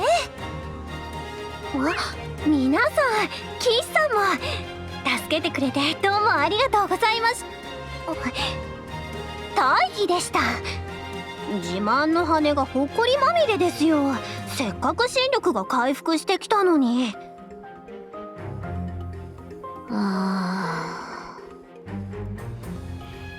ポポジ、つかぬことを聞きますけど、ゲートのサイズを大きくするのってどうすればいけるんです？大量の魔力が必要じゃな。ゲート通過後にランドソルへ急行する推進装置もあればなおよしじゃ。羽？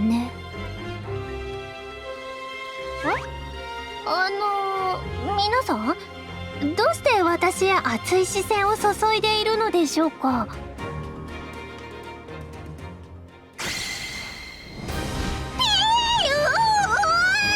どういう状況なんですかこれ？よし、突貫工事ながら良い出来栄えじゃ。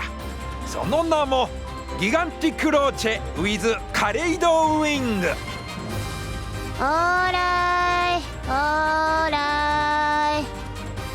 ほうさん、そのまま心力全開でおなしゃーす。くれぐれもゲート内で小鳥モードにならないように。事情は聞きましたけど、でもあなたたち偉大なる成長であるこの私をなんと心得て。ほう、その高貴なる御身、お力をどうかひととき私たちに賜りたく存じます。頑張ってください、鳳凰さん。ファイトですよ、ほうちゃんさん。いや、私よりあなたたちの方が大変なのでは？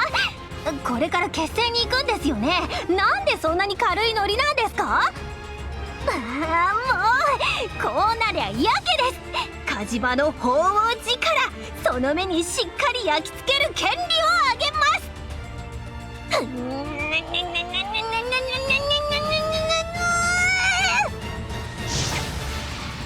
ゲートの力場変動を確認。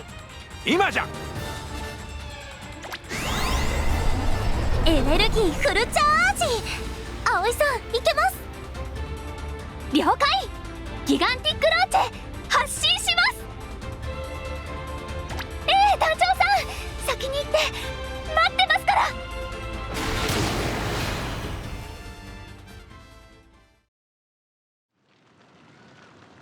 来たよね。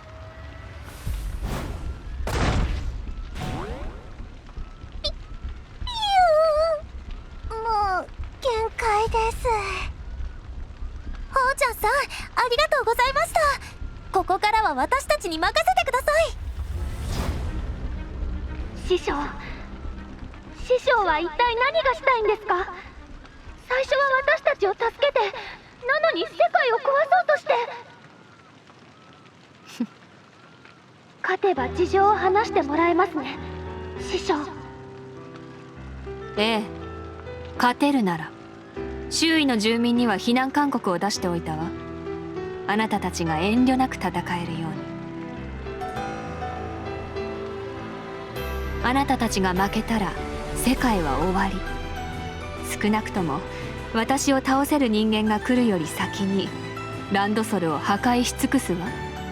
葵、あなたが大事なものを守れるのか見ものね。師匠はギガンティックローチェについて知っている。こっちの手は筒抜けです。それでも私たちなら。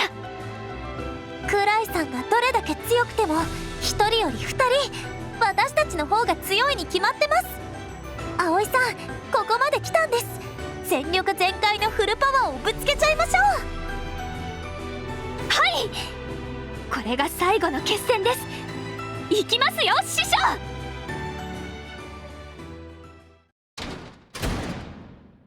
次回予告。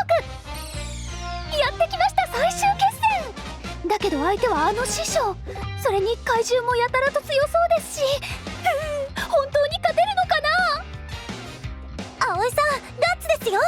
一人じゃダメでも二人なら大丈夫です。まさかのクローチェさん乱入？だけどそうですね、二人ならなんだかやれる気がしてきました。弟子は師匠を超えるもの。愛と友情パワーで果たしてみせます下克上。やるぞ、やってみせますよ。その意気です、葵さん。次回第6話、ギガンティック最後の日。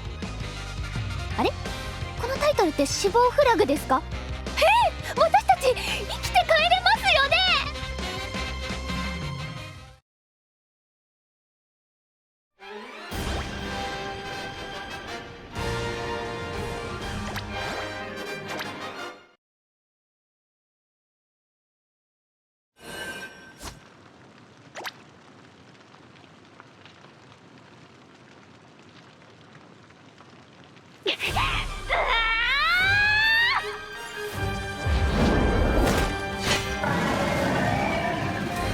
あれ、皮が前より硬くなって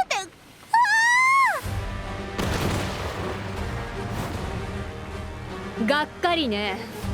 反応速度も感情同調もまだ甘い。あなたたちの実力はこの程度？もっと本気で殺すつもりでかかってきなさい。そうじゃないと大切なものを守れないわよ。あの怪獣、やっぱりゲドンの強化形態みたいです。パワーも硬さも桁違いに上がってますし、尻尾がドリルみたいにギュインギュイン回ってて、ガードしても腕の装甲が削られちゃいます。敵がこれで終わりかどうかもわからないですし、このままじゃ街の被害も増えちゃいます。ならクローチェさん。はい、狙うは短期決戦ですね。行きましょう、葵さん。そう、勝負を決めるつもりなのね。いいわ、あなたたちの力を見せてちょうだい。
改造ゲドンが負けた。これで話してくれますね、師匠。師匠！いいわ。これ以上ない乾杯だもの。葵、クローチェさん、ありがとう。どうしてお礼なんて。それは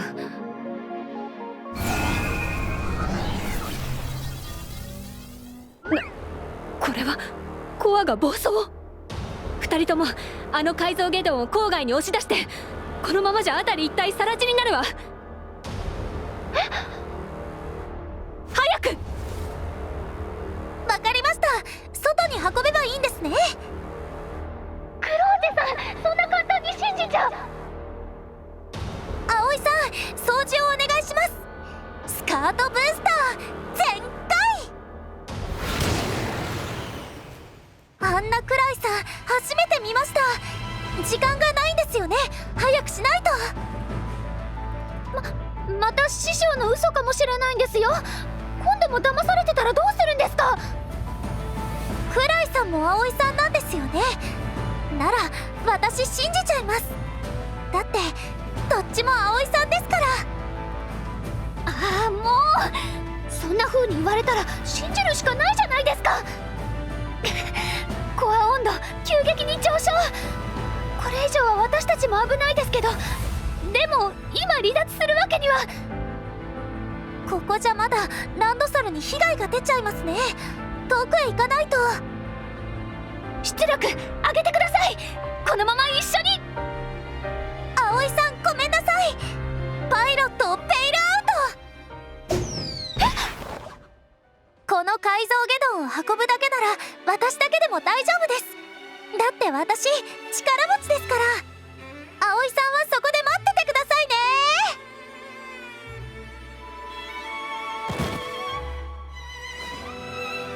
クローチェさん、どうして置いていかないって言ったじゃないですか。ずっと一緒だって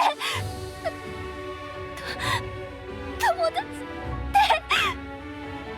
て。やっぱり私は機械ですから。ほら、葵さんと違ってボディも頑丈ですし、メモリーユニットが無事ならまた復活できるので。なので。できなかったらどうするんですか。コア温度さらに上昇。もう時間がないわ。葵さん伏せてください。全エネルギーを水力に変換。最大加速で。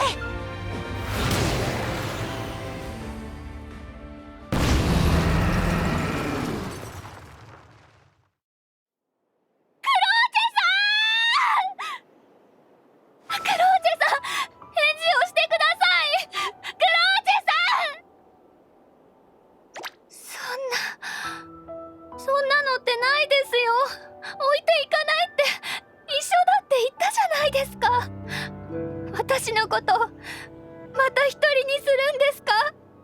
そんなのひどいです。ひどすぎます。はあ、これで終わりだわ。終わり？師匠、何を言ってるんですか？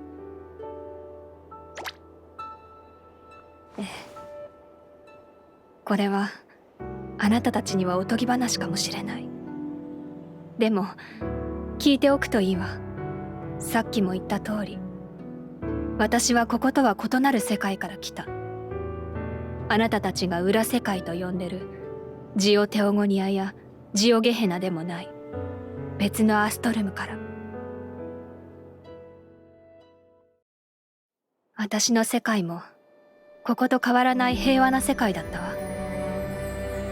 ウォッチの私を受け入れてくれる人がたくさんいて、 BB 団もすごい人数になって夢みたいに楽しかった。だけどあの日、全てが壊されてしまった。突然現れた巨大な魔物の群れに襲われて、あなたたちが戦ったのと同じような怪獣たちによって。初めは何が起きたかわからなかった。次に多くの人が死んだ。光線に焼かれ、建物ごと踏みつぶされて、助けに向かって帰ってきた者なんてほとんどいなかった。総人口は1割以下にまで減ってしまった。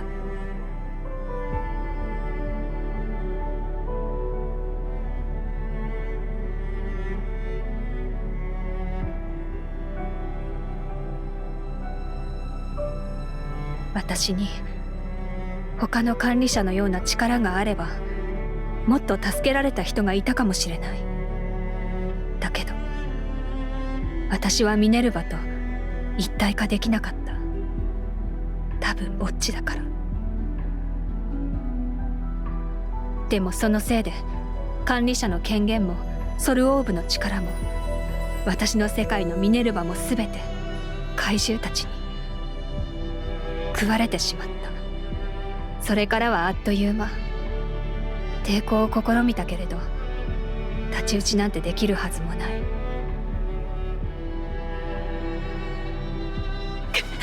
ダメ、この拠点はもう維持できない。撤退しないと。お前は動けるやつを連れて先に戻れ。こっちは少しでも足止めを。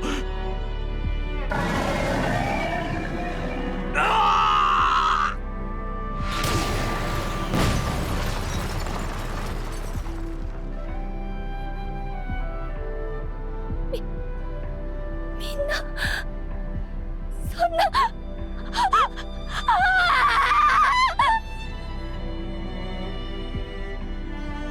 皮肉よね。私は怪獣が現れて再び一人ぼっちじゃなくなった。戦友を、共に戦う仲間を得たから。でもきっといつかみんな死んでしまって、また一人に。だから探した。世界を救う方法を、みんなを、私の仲間を助けられる道を。そして見つけたの。奇跡的に倒せた何体かの怪獣。そのコアにミネルヴァの力の残滓が残っていた。基本世界へのゲートを開くための力が。私はそれを必死にかき集めて。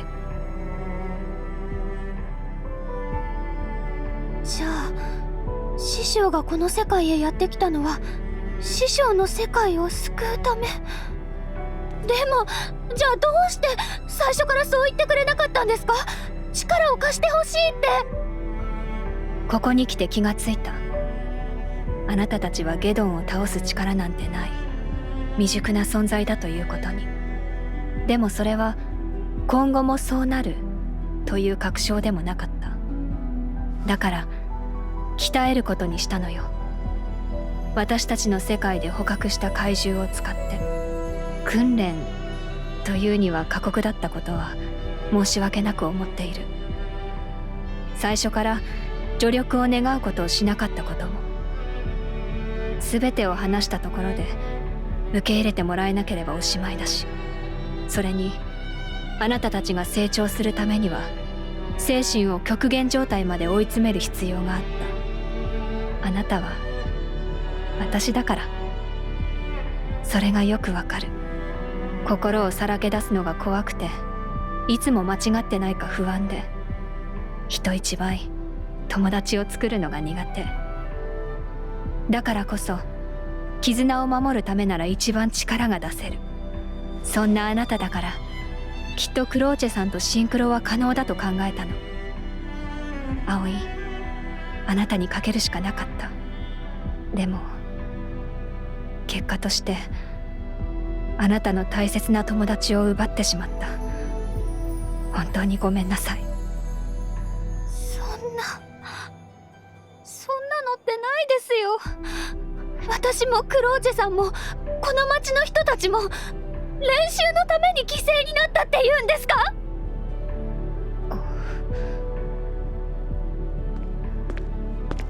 別に犠牲にはなってないと思いますよ。プルムさん？避難勧告が間に合ってよかったわ。どういうことですか？毎度毎度よく壊される町ですね、本当に。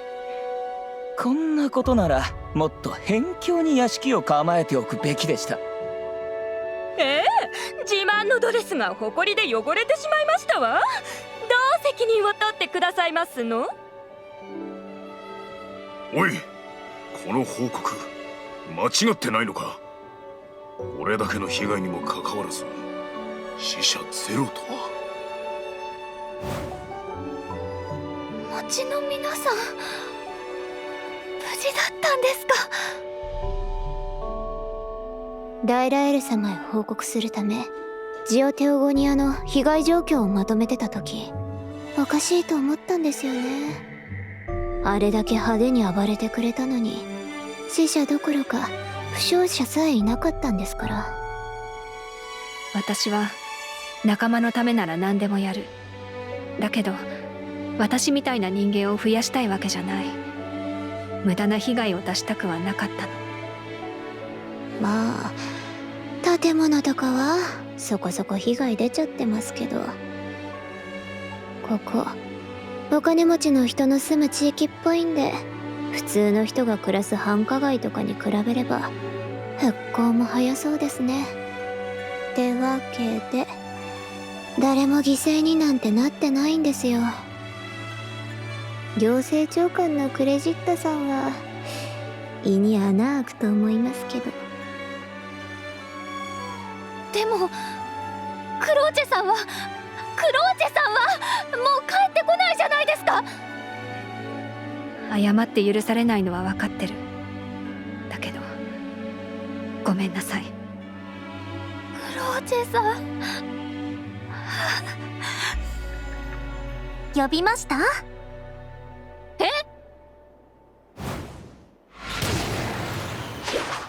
ローチェ、エアリアル、ただいま戻りました。クローチェさん！バイザー解除。ごめんなさい葵さん、脱出に時間かかっちゃいました。ギガンティックローチェの中で格納してあった新ボディにデータを移行してたんですけど、完了するまで出られなかったんです。だったら言っておいてください。私、クローチェさんがいなくなっちゃったって。ごめんなさい。こういう時って普通は悲しむんですよね。こんな表情でどうですか？私ちゃんと悲しめてますか？笑えばいいんですか？なら簡単です。ただいま戻りました、葵さん、ナイトさん。というわけで早速クライさんの世界を助けに行きましょう。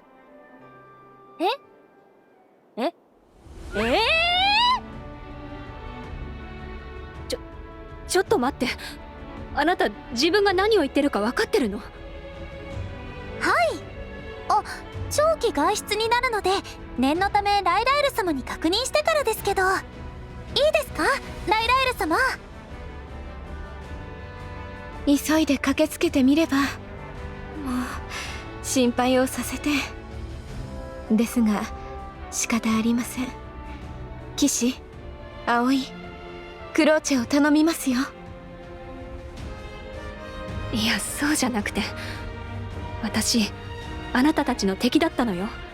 それにギガンティックローチェだって壊れちゃって。で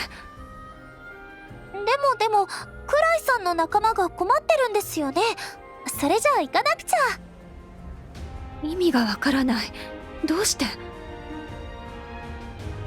あなたの世界には先ほどのような魔物が跋扈している。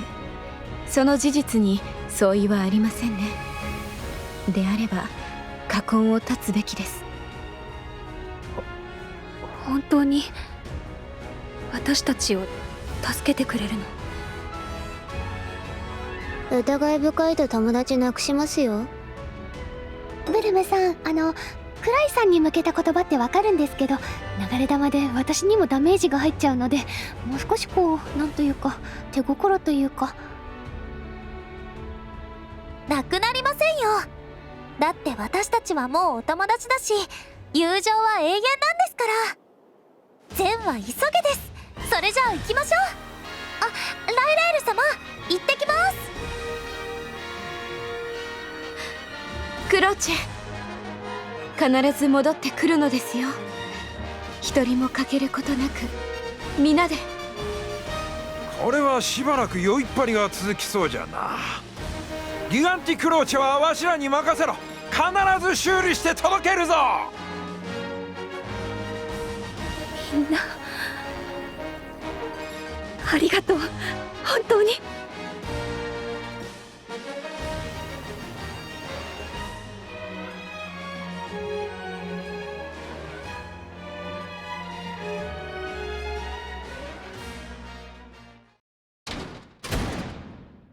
最後の次回予告。最終決戦の次に最終決戦。裏ボスはお約束ですけど負ける気がしません。何せ私とクローチェさんは共に旅立つんですから。はあ、せっかく今言うチャンスだったのに。やっぱりまだ言えません。でもいいんです。帰ってきたらちゃんと言いますから。行きますよ、クローチェさん。今度こそ本当の本当に最後です。怪獣が山盛り来たってみんなやっつけてやりますよ。次回最終話、おかえりなさい。私たちの明日にギガンティックパンチ。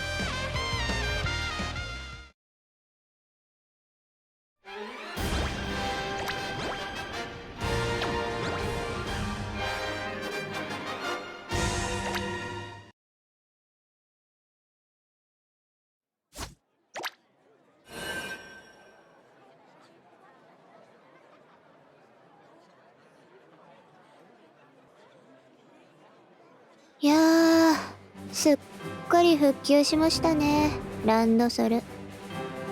騒動と復興は慣れっこのようじゃからの。この国の行政もなかなかやるわい。今回賓客として祝祭に招いていただいたのをきっかけに、ジオテオゴニアもランドソルの政治を学ばなくてはなりませんね。あら、もう皆さん、この華麗にして優雅なる成長を置いていくなんてひどいですよ。あの巨体を運んだ後、筋肉痛で大変だったんですから。させクロさんが新しい体になったり、キシさんたちが旅立ったりですっかり忘れてました。騎士やクローチェたちからはまだ連絡はないのですか？みたいですね。もし戻ってくるなら今日は凱旋パーティーだったと思いますし。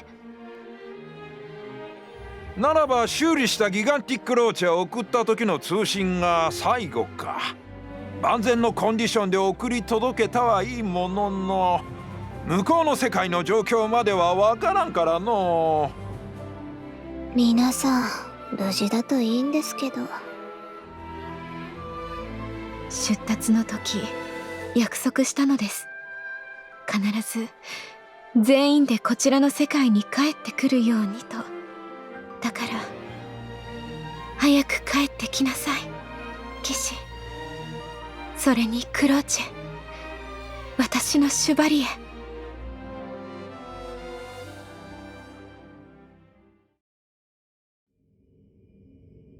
ー、今日も勝てました。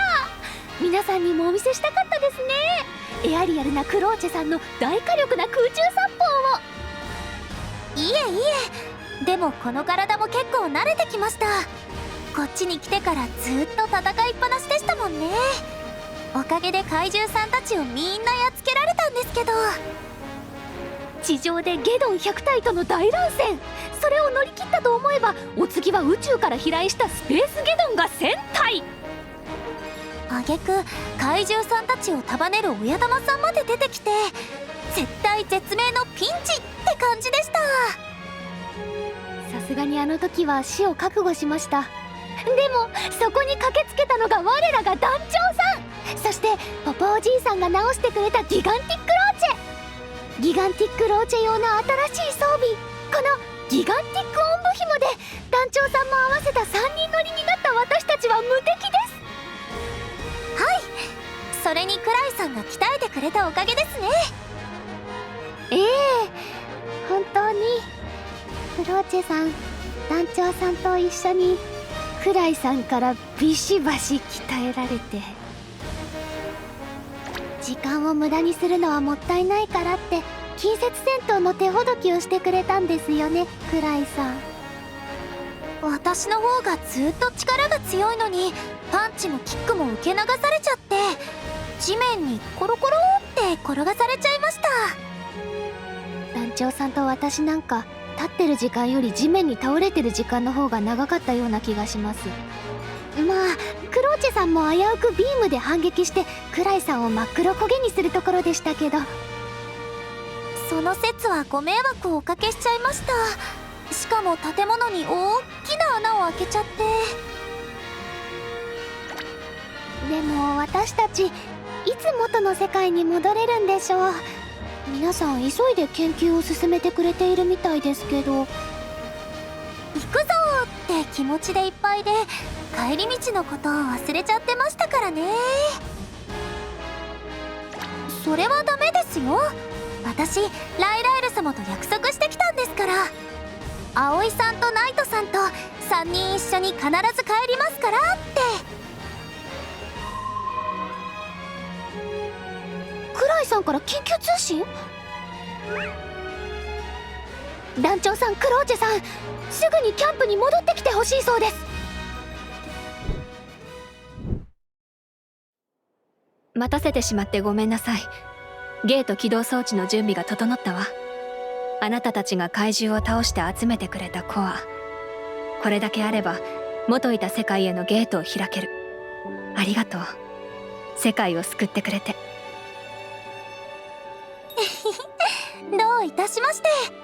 よかったですね、クライさん。でもこれからが大変なんですよね。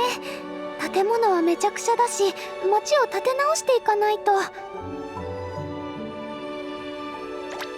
ありがとう。でもそれはできないわ。平行世界へ飛ぶのは裏世界へ行くのとはわけが違うの。ランドソルからジオテオゴニアやジオゲヘナへ移動する。その何十倍何百倍ものエネルギーが必要。それに防衛システムも私のことを学習した頃でしょう。今回はたまたまうまくいっただけ。防衛システム、そういえば団長さんが言ってましたけど、前にシナツさんやアイラさんが来た時って。赤い霧、あなたたちの世界のセキュリティシステムが起動した。今回は運よく騙しきれたけど、もう次はダメでしょうね。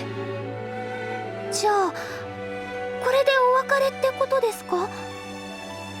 ええ、ずっと助けてもらったっきりで何も返せてないのが心苦しいけれど。そうだ、葵、あなたにこれを。これはおもちゃの銃ですか？おもちゃじゃないわ。この銃は私のセカンダリーウェポン。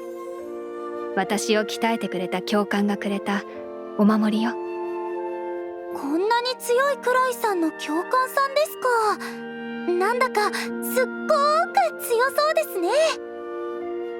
ええ、文字通り血ヘドを吐くほどしごかれたわ、ミサト教官に。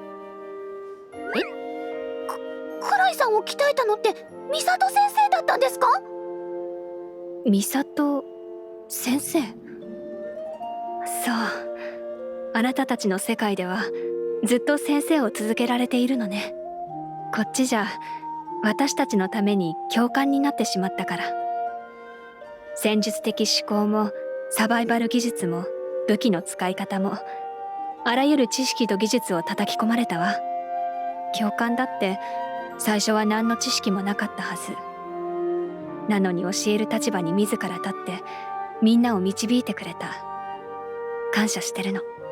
そう、いつも笑顔で。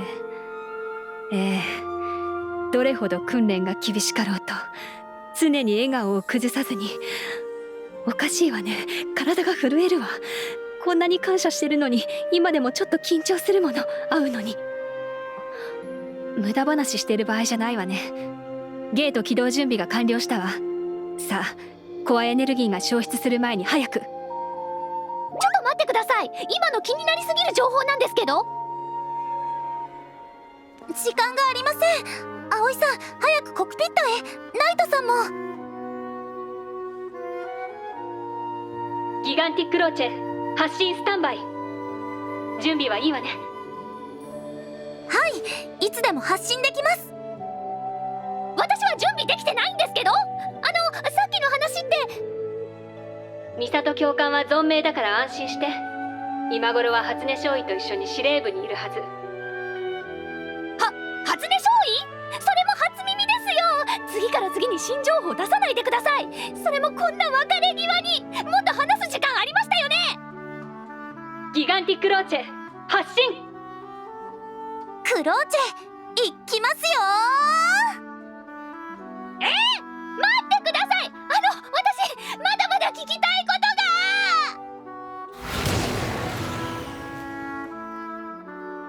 が。ちなみに私は伍長よ。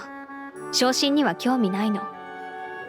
もう聞こえてるかわからないけれど、みんなを助ける、その他は何もいらなかったから。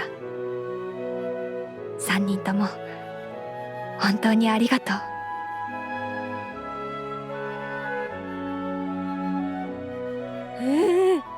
気になる。こっちの世界のミサト先生と初音さん、どんな感じだったんだろう。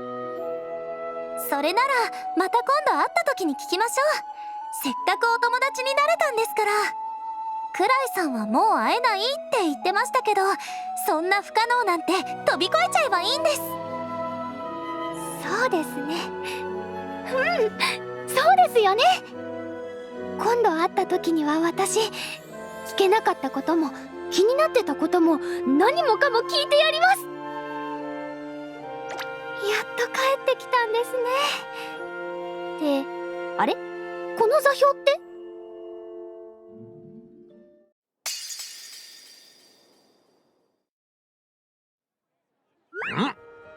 上空に亀裂が。あれは帰ってきたのですね。帰ってきたのはいいんですけど、なんか流れ星みたいに尾を引いてません？それも真っ赤に。ギガンティックローチェに飛行機能はないはずじゃ。前に飛べたのはそこの小娘のおかげじゃしの。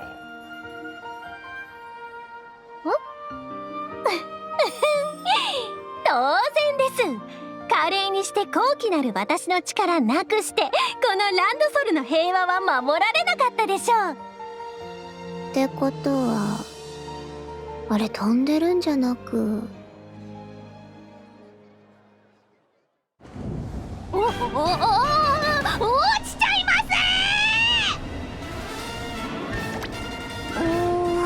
す。どうしましょう。どうしましょうじゃないですよ。何かいい考えは？ライラエル様、ポポおじいさんにブルムちゃんも。言ってる場合ですか？クローチェさんのおバカ。せっかく町が復興したというのに、また木っ端みじんになってしまうぞい。このままでは国交問題に。被害に遭われた方への賠償もジオテオグニア代表として謝意を表明しなければ。ポポジー、このままだとライラエル様の胃にも穴開いちゃうんで、なんか明暗ないです？あの巨体の落下エネルギーと相殺できるほどの推進力が得られればよいが、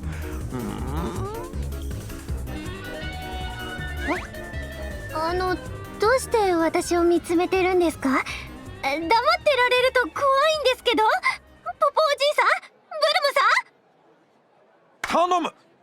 またギガンティックローチャの翼になってくれ。空中で合体すればなんとかなるかもしれん。すんません、世界を救うための尊い犠牲ってやつになってください。嫌です。今だってこの美しい翼がきしんだりしてるんですよ。あ、筋肉痛が悪化したら湿布貼って差し上げますんで。それ、鳳凰さんのかっこいいとこ見てみたい。もう時間がギリじゃ。迷ってる時間はないぞ。鳳凰、私からもお願いいたします。動物でいつもこんな目に。